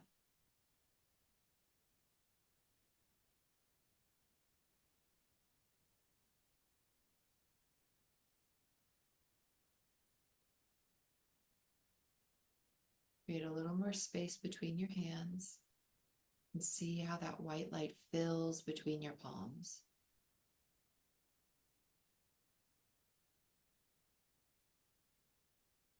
I feel you so much more just from moving your hands apart that little bit because you're allowing more space for the energy to flow when you do that. Keep breathing. Use your breath to allow your body to release any tension in your back or your shoulders. Breath allows that energy to flow much quicker.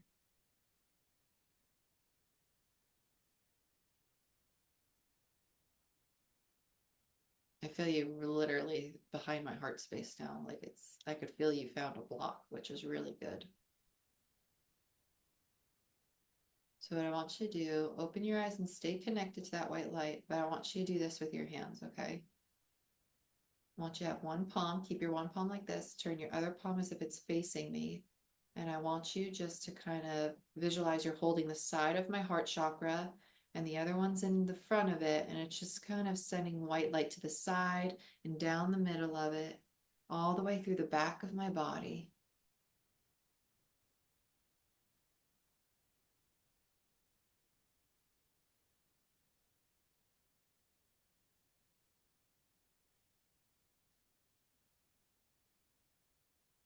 It's perfect.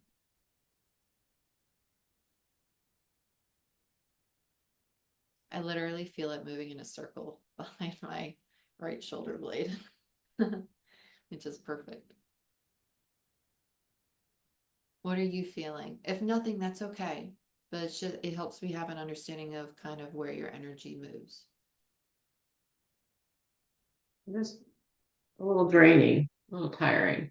It is, yeah. And so, okay, let's stop there. That's an actual great, like guilty. I went through that. Did you go through that when you started? Oh, yeah. Yeah. Okay. Oh, yeah. So that's why I said breathe. I know, did you hold your breath when you started? I know I did. I did. I didn't even know breath work. Yeah. When you start to feel lightheaded or your head gets heavy when you're doing it, breathe. Take a deep breath in and allow all that heaviness, all that tiredness to go away. But also keep in mind the tiredness you're feeling is probably the person you're working on. I'm freaking exhausted today. I'm gonna be very honest. Like I said, I woke up today and I felt hungover and I don't even drink. I don't know what it was, but like I felt just like and I'm on a venti coffee right now. So sorry. I'd be high. I'm Well, I know, but this is just pothead. pothead. That tracks. It's a teapot. Yeah. Uh-huh. Okay. So, anyway, when She's judging me.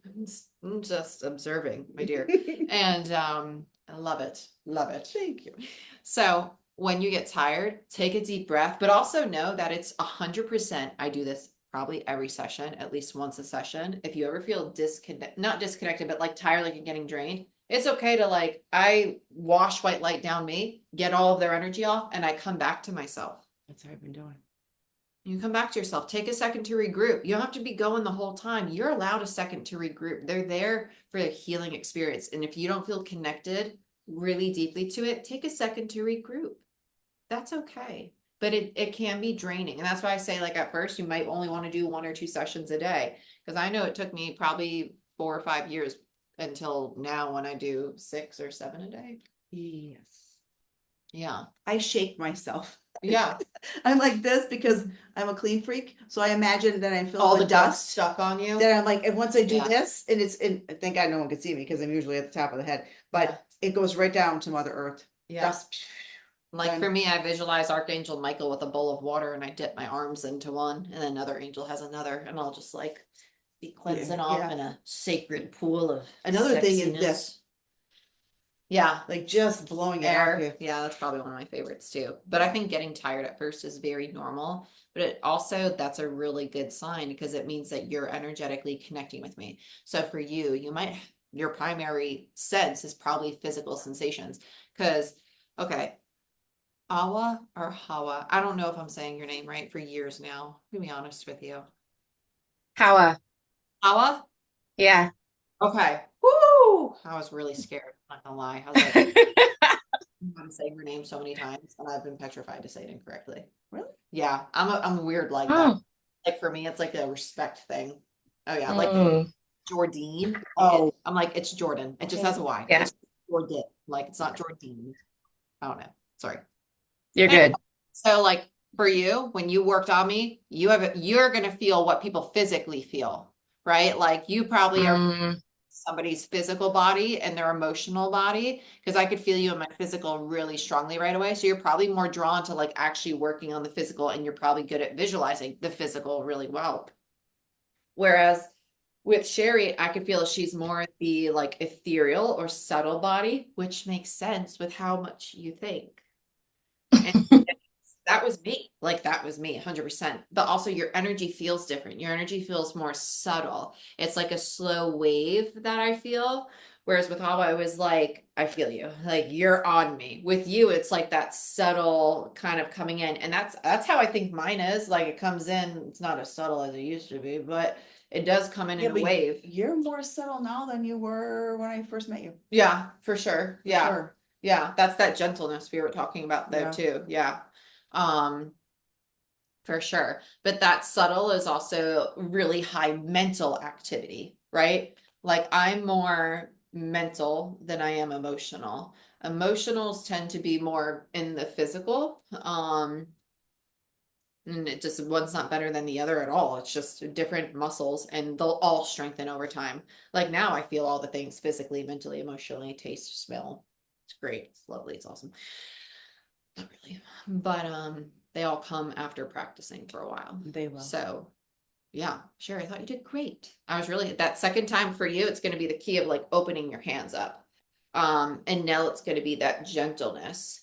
So you all are doing incredible. What helped me greatly with Jordan is I always loved to do this, but and that is fine, but I always now use a guide hand, Yeah, which makes so much more sense. yeah. Because then Because it's you're not s- flying everywhere. You're staying in that one certain position now in the possibility that you have to, you're covering two chakras. Yeah. You may throat, higher heart or whatever, then that's different. Yeah. But the guide hand has made so much sense to me. Yeah, I told them the pottery analogy. You have your one hand that supports the space you're working, and your other hand is where you kind of like Yes. guide it. Yes. So that's why, Sherry, when I was saying I want you to visualize my heart space, I want you to have a hand on the side of like, let's say we're taking the chakra out of the body. It's a green orb of light. One hand's on this orb, the other hand's allowing it to spin.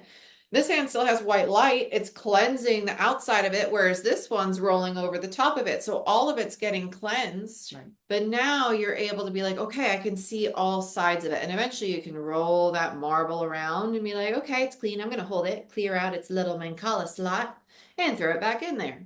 Okay.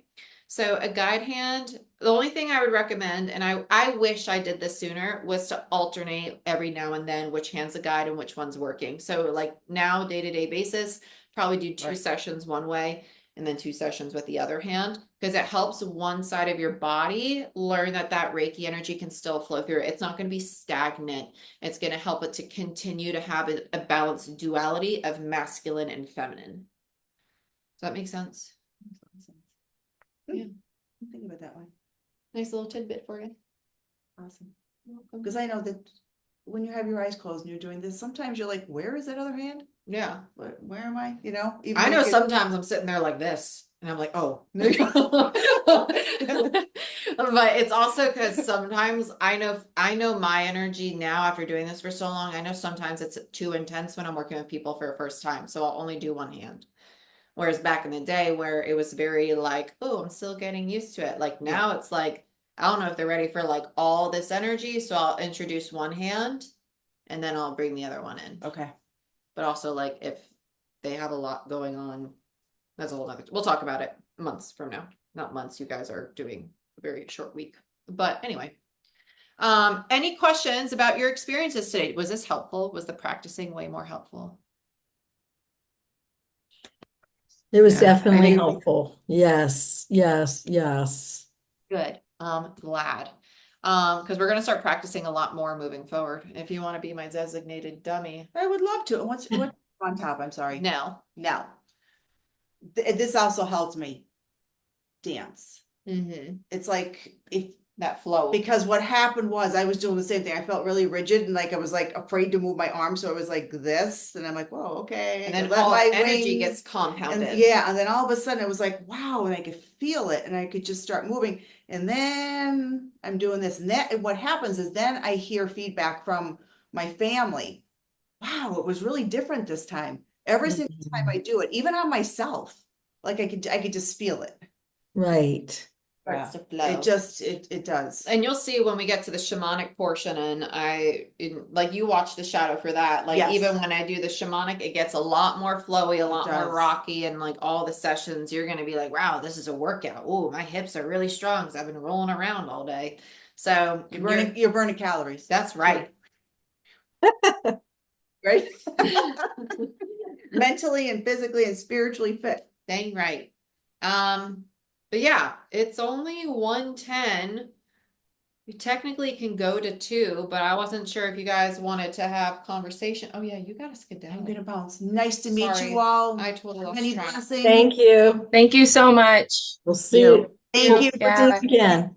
Yeah, take care. Text you the schedule for this if you wanna jump on some other sessions. I would love to. Let a girl know. Hey dudes, I see you. Mm. You too. Be safe. Okay. Cool. Do you mind pressing the lock on my door when you thank you. So nobody comes and kidnaps me. Yeah. Who wouldn't want to? Dixie, come here, baby. Beautiful. Okay. So, thoughts, questions, now that you've actually gotten to practice. I know it was a short practice, but I want to make sure everybody got practice and we have time for open dialogue. How do we keep like, Go ahead. yeah, I mean, obviously we should keep practicing, but we're like, how do we do that? Like with You can practice people? on, if you guys want, you can practice on each other.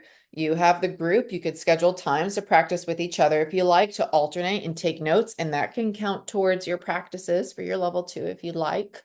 But also you can, speaking of level 2, hold on.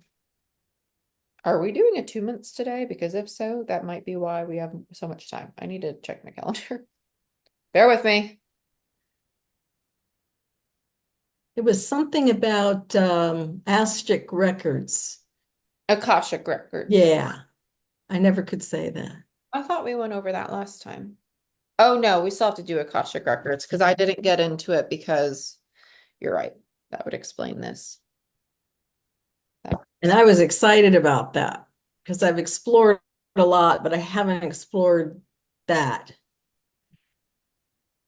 Okay, so Akashic.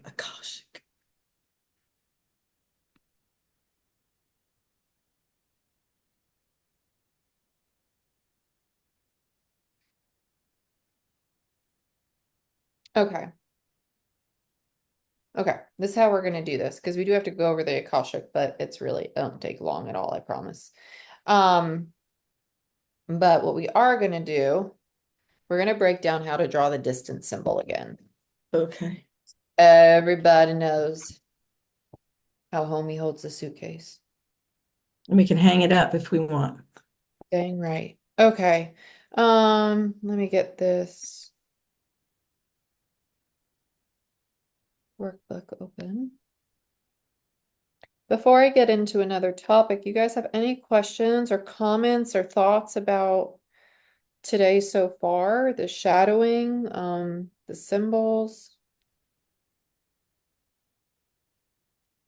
I thought it was great. I Woohoo. really enjoyed it. And it's helpful to get the real-time feedback. So like when Nicole was like, I can feel you near my legs, I was like, that's exactly what I'm doing. So it felt really good. And um like she could feel in her throat and I could feel in my throat as well. Right. So and I can still feel it a little bit now too. So I mean I'll probably have to do some Round it grounding out. Yeah. exactly once we finish. But I mean, that was just incredible to like consciously be working on her lower chakras.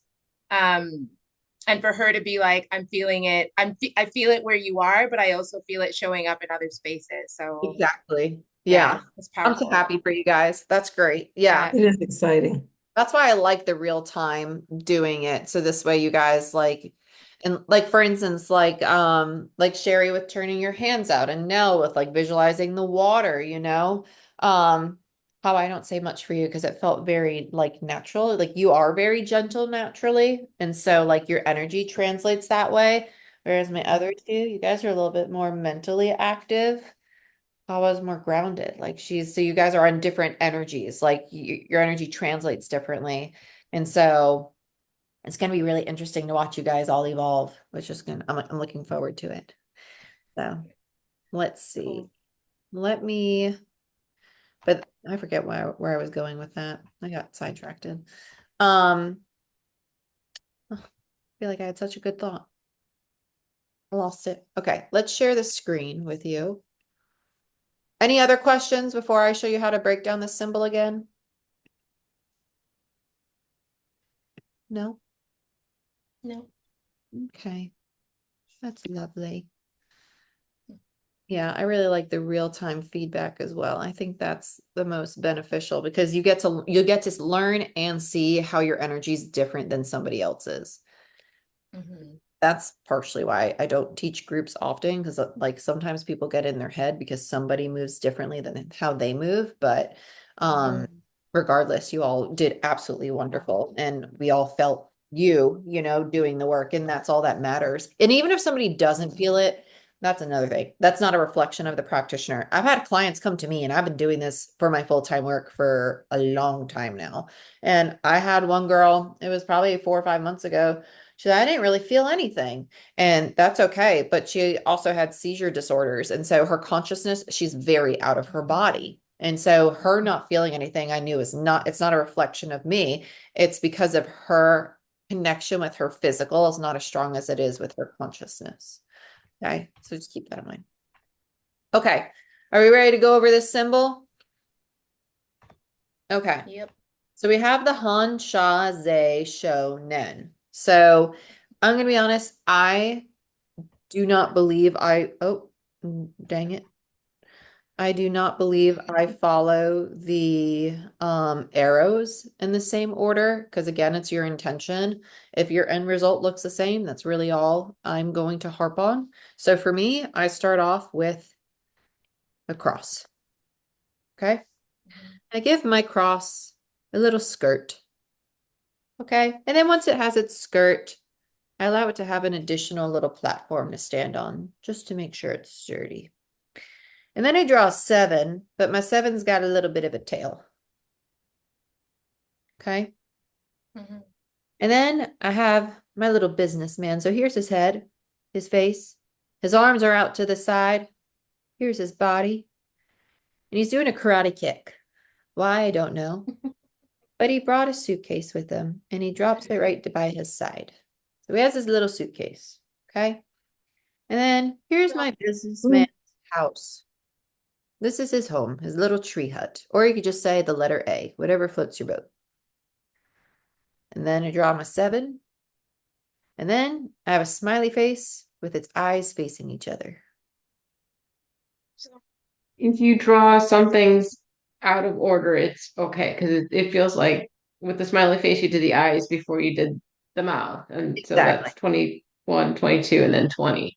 Yeah, it's okay to do it out of order. That's kind of what I was just saying before. As long as your end result looks the same, that's in my mind, that's all that matters. And I've started my business with distance healing. I've always drawn mine like this, and which is, I guess, technically out of order, but the intention of this symbol in its fullest form, translating to distance energy healing, is all that matters. So if you draw them out of order, that's fine. Okay. But hopefully that breakdown helps. So what I would recommend, oh my God, don't sneeze. Don't do it. What I recommend is break it down into sections. So for instance, that's a section, that's a section, that's a section, that's a section. So we have 1, 2, 3, 4, 5. Okay. So you have 5 sections. The sooner you break it down, the easier it's going to be to memorize. So even if you're like, okay, I'm going to draw the top of my Hanshaze Shonen 100 times. Bam, bam, bam, bam. Right? And you just spend the time. Okay, section 1. Okay, I have it memorized. Okay, now I'm going to go on to section 2. Boom, memorized. Section 3, my little karate chop guy. Bam, in a suitcase. Right? Then I'm going to draw the letter A.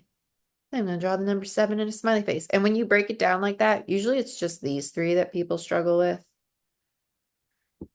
And then the bottom they get really easily. So I recommend memorizing the order of these 3, and then the bottom will come super easy. I promise, I promise. But I hope that little breakdown helps you instead of thinking of it as one big old symbol. Because I know the way that it's normally drawn. I'll scroll up here in a second so we can look at it together. The way it's normally drawn, give me this bad boy. This karate chop suitcase guy is a little off kilter. Okay. And so you see how he's kind of shifted to the side. That's okay. But here you have your little tree hut or your A, and you have your smiley face at the bottom. So as long as you are doing it in order of the sections, I don't care which line you draw first. But what I don't want you doing like, okay, here's the top. Let me draw my 7 and my smiley face. No, we don't want that. Continue going in order with the top to bottom, but don't jump from the top all the way down, and no, don't do that. Does that make sense what I'm saying? Yeah. Yeah. Okay. Perfect. Any questions on that? No? Pretty self-explanatory. Cool. Beautiful. Let's turn my little pencil off. So I believe now we get to go into, have we talked about blessing your food and drink? I think I touched on this last class very quickly. I think you did on that. Yeah, which is basically you're doing an energy healing on what you're going to consume, and you're just infusing it with whatever intention you want to infuse it with. Mm, mm, mm, mm. Just some stuff for you guys to continue to review that we've already read about. Okay, I put these images in here so you guys would have something to assist in your visualization. Okay, it's not that I expect you to memorize it, but it's just like in case you don't know what to even visualize if you want to work on the organs of their stomach. This helps give you a little bit of a visual. It's just to kind of give your mind a reference. So when your eyes are closed and you have the intention of connecting with their organs or with the brain or with the spinal cord, right? You can. Okay, so that's why I put this here. And then same thing with the spine. So what I was saying earlier, so up here we have, oh, give me that. Okay, up here we have, oh, what are we doing? I'm clicking it. Why are you not drawing? Okay, we have to do a marker. Do not tell me you just froze on me.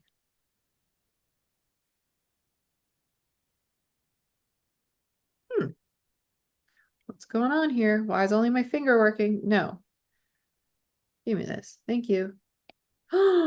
What is happening? Why is my pencil not working? Does anybody know technology? Because I don't. He is dead. Maybe it is. Yep, it died on me. That's good call, Sherry. To the rescue. Okay. Draw with finger. Here we go. Bear with me, everybody. So when I was talking about the vagus nerve, it basically, here's the main point where it starts up at the top, right? So this is where your C1 cervical vertebrae, the very first vertebrae where it connects to your big old noggin up there. I hear you, my little munchkin, but you're going to have to wait. Learn a little patience. I will be done shortly. And this vertebrae, so this is a visual so you guys can visualize the spine and the rib cage, the sternum right in here, very important area to note is there. It's what protects our heart. So when you're visualizing somebody's physical body, like let's say they have like issues with blood flow to the heart, they have artery issues, right? You're sending healing through this protective layer of their body, as well as the organs, as well as their arteries, right? I also just highlight the sternum because a lot of people forget that it's there. They just think rib cage, and it's like, no, you have this huge bone right here in the middle of your chest. Okay, and so this vagus nerve runs down the spine, and your other point of activation is the tailbone. Okay, obviously, I don't want you visualizing poking up somebody's tailbone. So other access points are these little dimples right here, these 3 dots we have down at the bottom, and you'll see them after I erase my drawing. Those are also very sensitive parts. So that would be the top of your rump, right? If someone were to come where you have booty dimples, typically, right at the top of your hips, that is an access point to activate your vagus nerve. Okay. So when you start to send healing into that space, it's going to start to send warmth into that lower spine, into the lumbar, into the organs, into the sacral, right? Into this creative, sexual, reproductive, and primal center that is their life force. So if you feel like their head doesn't want to be touched, always check with the bottom of the body. And I always just start on the back and I start working up there. But the purpose of this image is just so you can visualize a bit better. Same thing with this circulatory system. Gave you guys this visual just so you could see just a visual of how you maybe want the nerves to travel through their body. Respiratory. I work on the respiratory system a lot. You would be shocked how many people come with lung issues. If you have someone that comes with like breathing or asthma, ask them when it started, especially since Shlovid, the Voldemort of diseases I don't name, that came about. Yeah, a lot of people come in and they've had things that linger in their body since then. And so I work on the lungs a lot with that one, as well as the brain, because it does affect our brain function when we get it.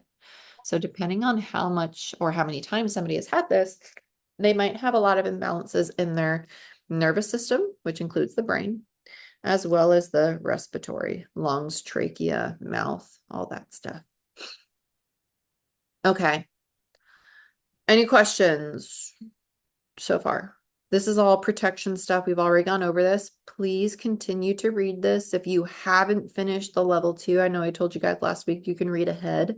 If you haven't read through this, please do. And also let a girl know if you find any typos. You know, just shout them out. Help a girl out.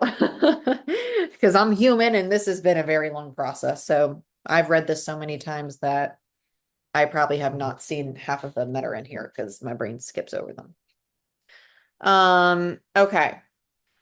Another thing, I just want to touch on this. There are side effects to energy healing. Okay. It could be side effects, meaning after a session. This could be being very emotional, headaches, nausea, dizziness, vertigo. A lot of these are side effects when somebody has not hydrated. The more water you drink, the less likely you are to have negative, unpleasant side effects, right? So just be mindful of that. Like if people are like, I have a Reiki headache, or I've had a headache for 3 days. Okay, honey bunches of oats, are you drinking water? And you, well, yeah, okay, well, have you cut down on coffee and your energy drinks? Like the 2 people that I've only had 2 people ever have a horrible Reiki headache, and one was a young man. It's actually her son-in-law, which is really funny. But he chugs like 5 energy drinks a day. And I was just like, no wonder, like you're literally filling your body with caffeine, like it's dehydrating you. You're gonna have a headache, you know? And he's like, that was horrible. I was like, I tried to tell you. I did. I looked him in the eye because he walked in with the monster. And I said, after today, you're gonna have to take at least 3, 4 days without those drinks. I'll be fine. I'll be fine. I said, I don't want to hear it when you come and you have a headache. He goes, you're right, I have a headache. I was like, I told you. Not gonna tell you I told you so, but I did tell you so. Um, all of this you can read over. It's very common sense. And healing vibrational pattern is what I was talking about in regards to doing healing in this space. Like people know when they're in this space that it has the frequency of healing. But if I were to lay them down on my sofa, they would feel differently because I don't do healing in that space. So it has a different vibrational pattern. Okay. So let's go to the Akashic Records. I thought I went over this with you guys. You sure I did? Does anybody remember Akashic Records, or am I just getting my classes mixed up? We touched I on don't it think you went pretty over it. briefly. Yeah, Okay. It was very brief. yeah. Okay. You sort of Okay. mentioned what it was, but didn't go in depth. Okay. Okay. So the Akashic Records, Akasha means ether or sky. It also means atmosphere. So it goes without saying that the Akashic Records are thought to exist in the ether, in the non-physical plane of existence, aka the mental plane or consciousness, right? So when people are channeling, so for instance, when I do tarot readings for you guys, right? I'm in the Akashic Records. I am channeling information from the divine, and it's allowing me to connect with whatever it is you most need to know at that time, right? You're basically asking me to receive messages for you on your behalf, which is the same thing that we do as Akashic Records. Well, not saying Akashic Records readers, but when we use the distance symbol. The Akashic Records are like an energetic library full of everything that's ever existed or taken place. Human lifetimes, but also they record all universal events, thoughts, words, emotions, and intent ever to have occurred in the past, present, or future in terms of all entities and life forms. In essence, when you read your own records or the records of someone else, you are connecting with the soul of a person. It's a sacred space, one that is deeply personal, private, and spans all lifetimes of a particular soul. So basically, when you access the Akashic Records, you have access to every thought, feeling, emotion, and event that ever happened in somebody's life. So that's why, like, if somebody lays down in front of me and I'm like, this feels like a narcissistic relationship, or this feels like a parent, or this feels like in your, like, if you all know this, I talk about your childhood a lot in sessions. What's that? It's me accessing your Akashic Records of information that is still affecting you to this day that no longer needs to be there. That's the purpose of the distance healing symbol. It allows us to receive information about the soul that might be still creating imbalances in the body as of today. Okay. So there's a lot of different opinions about how to access the Akashic Records. I know for me personally, it's just an intention of allowing myself to be open and to receive messages. Bear with me. I need a tissue.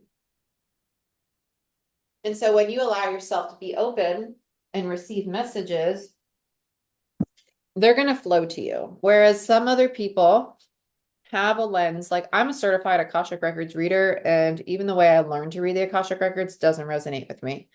But on the flip side of that, I've also kind of died and came back. So when I came back, I had a lot of things that were already flowing through my head. So to me, it doesn't feel like a big old prayer. It just feels like I'm a schizophrenic. So you can say a prayer and have the intention of connecting with it if you want. But honestly, when you start to really explore energy, this is so natural because we're all connected. We're all connected. Like you ever meet somebody and you're like, I know you're just not a kind person. I know that I shouldn't say this to you, or I shouldn't trust you with this information, or I know that this is going to be a lifelong friendship, or I know that we're meant to go on a journey together. You're in the Akashic Records, my dear. You're in the Akashic Records. So I'm not somebody who glorifies it as like, oh, you have to, for instance, here's examples of the prayers that are typically taught. But you know me by now, I'm going to be very honest with you. I'll give you the information, but I'll also give you my 2 cents. So when we try to access the Akashic records, they literally say a prayer. Ask God or your higher power if they will have their shield of love and truth around me, Jordan Kurtz. So only love and truth will exist between me and you. Oh, whatever. I allow the masters, teachers, and loved ones of me, Jordan Kurtz, to channel through me out of whatever they wish, right? It's very formal. It's very formal. In my mind, though, if that doesn't resonate with me, how is my energy going to translate? Right? What if I said, angels, spirits, and guides, I would love to receive divine messages on my soul's behalf. I trust that you will allow me to see any and all things that serve me to my highest good at this time. And I allow you to guide me through this healing session and through this Akashic Records retrieval today. Right? If I were to say something that's more intuitive, that resonates with me, my intention is probably going to be a lot clearer. And so to stick to a written prayer that somebody else had that worked for them, it's fabulous when you're getting started. But the reality is your energy, your frequency is probably going to be different. These words may not resonate with you, and that's okay too. So simply having the intention of saying, during this healing session today, I draw the distance symbol to connect with this client's soul over all time and space for the purpose of allowing them to heal on all levels. I ask that you allow me to see and receive any guidance that serves me or my client to their highest good, right? And it's just setting an intention. Just set the intention. Don't think you have to say these very specific prayers. Allow yourself the freedom to honor your energy and your higher power in a way that is healthy, but also resonates for you. Okay. So like I know when I got certified in the Akashic Records, the opening prayer was like this long. And I was like, why am I saying the same thing in 5 different ways in 1 minute? Like, why can't I just say it and be very clear to the point? But I'm a very blunt, direct person. Whoever made the course probably like to have a very long ritual. Ritual to me, the verbiage is short, but the essence and the energy is what's the longer period. So I might say a very short opening prayer, but I'll sit in meditation and be in that deep connection state for probably a good 15-20 minutes before I actually start doing whatever energetic work I want to do. Does that make sense? Okay. Any questions on this before I scroll back up and go into some other things about it? Well, so when do we use it? You say your prayer and then you reflect 15 minutes on it. Well, So like during a session, we don't. anytime you use the distance symbol, it gives you access to the Akashic records. So for me, I draw the distance symbol every time I do a healing because I'm doing a distance healing. But at the same time, I also set the intention that please Spirit allow me to receive any guidance for my client's soul that serves them to their highest good, right? Over all time and space. Because the distance symbol is here to work over all time and space, right? Distance. It means that it doesn't know time zones. It doesn't know the physical distance between us. It's just energy, which also means it doesn't know past, present, or future. It just knows what has, is, and will be, as in the now. Okay. So could we do something like that on ourselves to yeah. practice, and what would we receive? So again, can't have expectation about what you'll receive. That's the thing. And that's, it's not a knock at you in any way because I was totally guilty of it. It's so normal. It's something that I talk about with every single student. But in the Akashic records, again, you're going to have to trust what you receive. You might be like, oh, that's my ego. I just wanted to hear that. Right. And it's like, well, did I want to hear that? Or was it my higher self? Right. It's about really surrendering. So to use it for yourself, you draw the distance symbol over yourself or draw it in the air and allow it to expand all over your body. And you just have the intention of sitting in meditation and asking your angels, spirits, and guides. You can even allow Reiki healing energy to fill your aura, fill your body. And when you're connected to the distance symbol, you can ask them to allow you to receive any guidance that you most need at this time for your soul. Or you can ask them what you most needed to learn from a certain event in your life that's in the past, because you've used the distance symbol. You can ask them what you most need to know about something to come in the future, right? You can ask them questions about if certain soul contracts or any karma that was created from those contracts. You can ask a lot of different questions because they know all thoughts, all feelings, all emotions, and all events. But it's about being very clear with your question. The clearer you are, the clearer your response. Spirit is very short, sweet, and to the point. Like, if you're like, is this to my highest good? No. Well, why not? It's not to your highest good. It's like you're going to want more information. So if you have questions, I would recommend asking questions like, what would the potential outcome look like if I were to apply for this job or apply for that job? Or what job or career path is of my highest good? What does that look like and what should it feel like? Right? Being specific and asking for examples, but also not expecting it. Like if you're like, let's say you're wanting to start a corporate job at a really fancy building in New York City, and you're sitting there, and as you're asking the question, you're visualizing this very fancy building. Then when you go into the meditation, if you're visualizing it, you're going to wonder, is that spirit or is it me? Right? But when you just clean the slate in your mind and you allow them to show it to you, you're going to be, why am I seeing a farm? Farm looks pretty nice. Not really what I wanted to do, but why would I be on a farm, right? It's very interesting. Like I know for me personally, some of you might not know this, but I'm an ordained minister and I grew up in the Catholic Church and I was raised Jewish and I know it's the whole then I studied Buddhism and died and did this stuff. And the spirit's just been like, we're gonna take you all over. And now I'm dating a guy who's literally Christian. And I'm like, oh my gosh. And I was talking to spirit, and for years I've been called to speak publicly about spirituality. And when I did a QHHT session, I had somebody do it for me.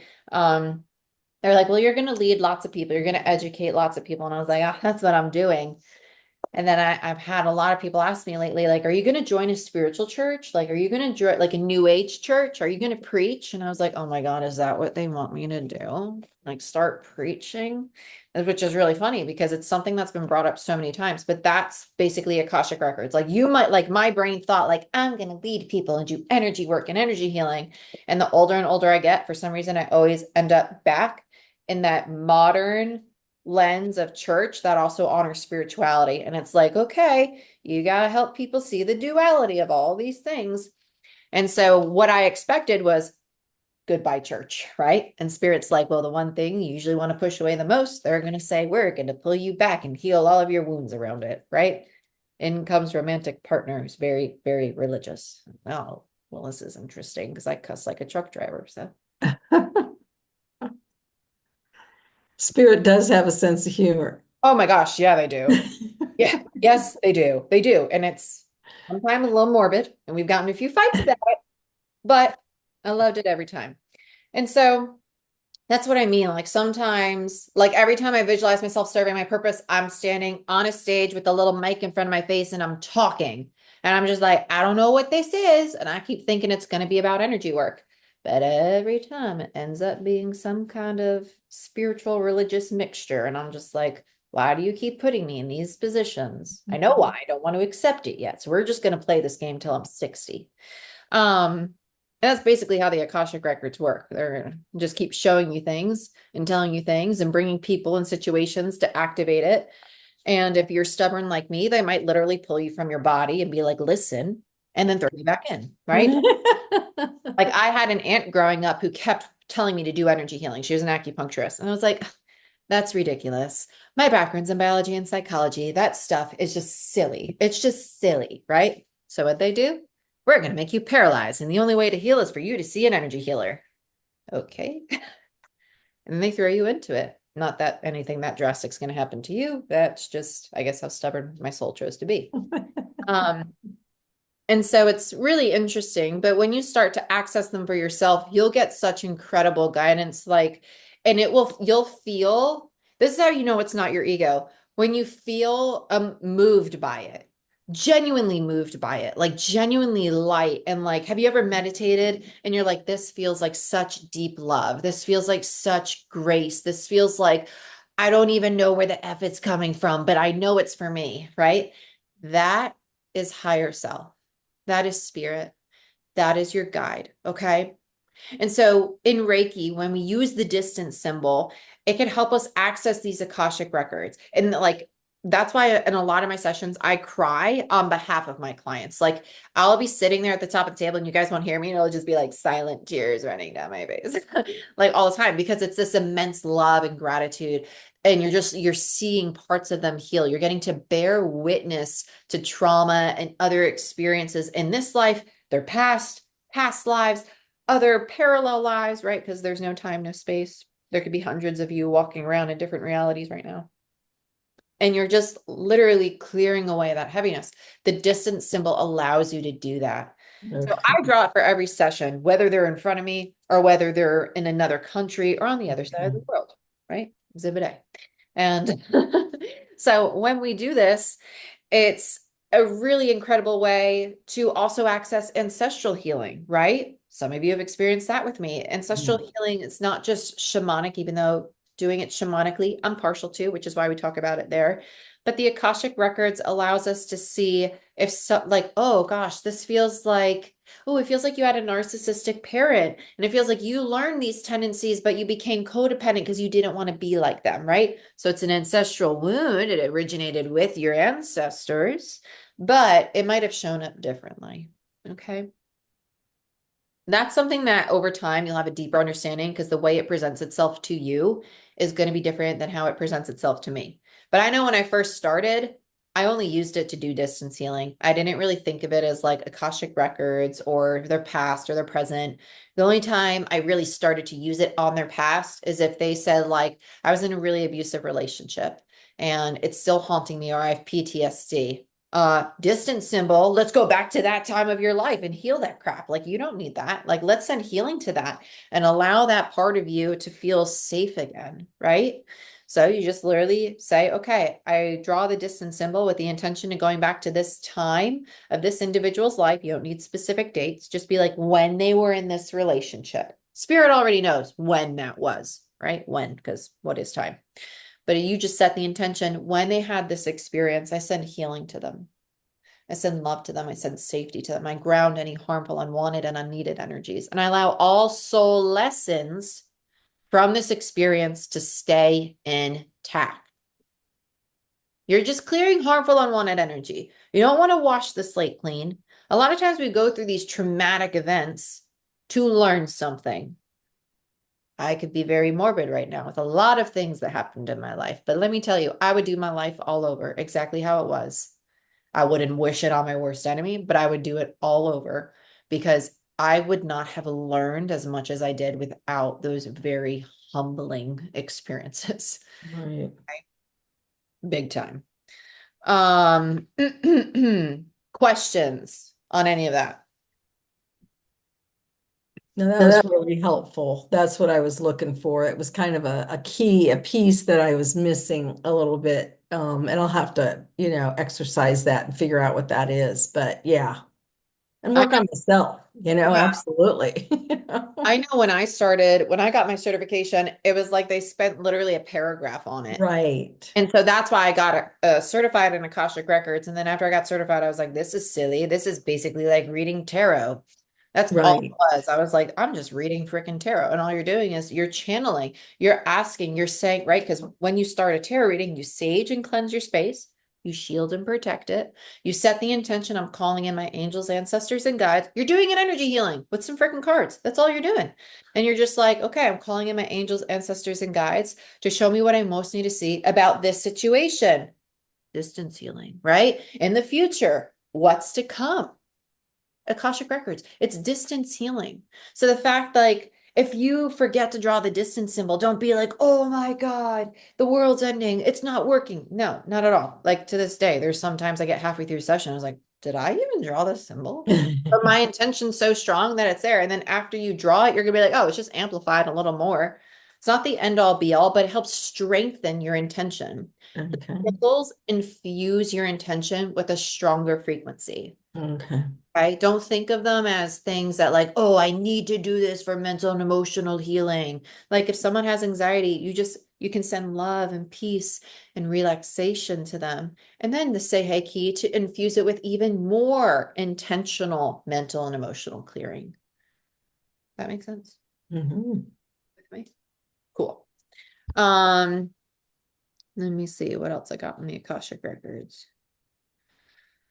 So you can heal past situations or trauma, triggering memories, PTSD is great for it. If you feel broken or devastated about something that happened, if you want to transform an old pattern, belief, or program. So quite frankly, I like to use, well, I use it in every session, but it's really good for addiction, and for bad habits.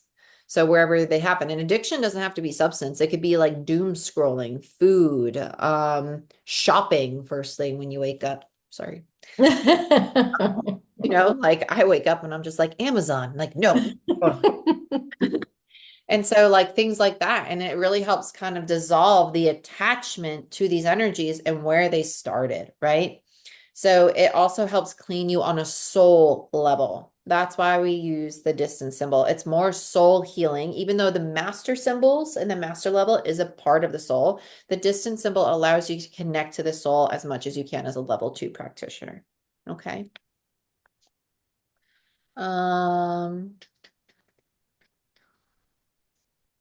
That's pretty much Akashic Records in a nutshell, though. Thank you. Appreciate it. Questions about today, about all the things. I feel like that was a lot in one class. That's good. I was going to turn in my 21-day paper. Should I just email it to you? Yeah. Okay. Go ahead and email your experience about your 21 days and the 3 main longer sessions you did on yourself. Go ahead, type that up. Send it to me all together, one email. And let me double check my calendar for us.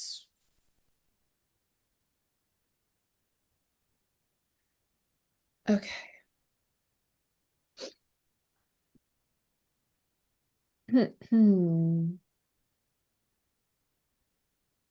Okay, so next class, we're gonna go how to prepare, set up, and conduct a Reiki healing session. And I will literally show you like the blankets, the bolster, the pillow, the eye pillow, the candles, like I'll set it up like if I had time to set this up for every single client, right?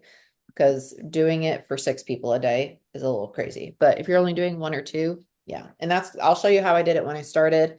It doesn't mean it's any better or less significant. It's just like, let me bring out all the bells and whistles versus the bells that I might use on a day-to-day basis. Okay. And so it will be next class that we do your attunements.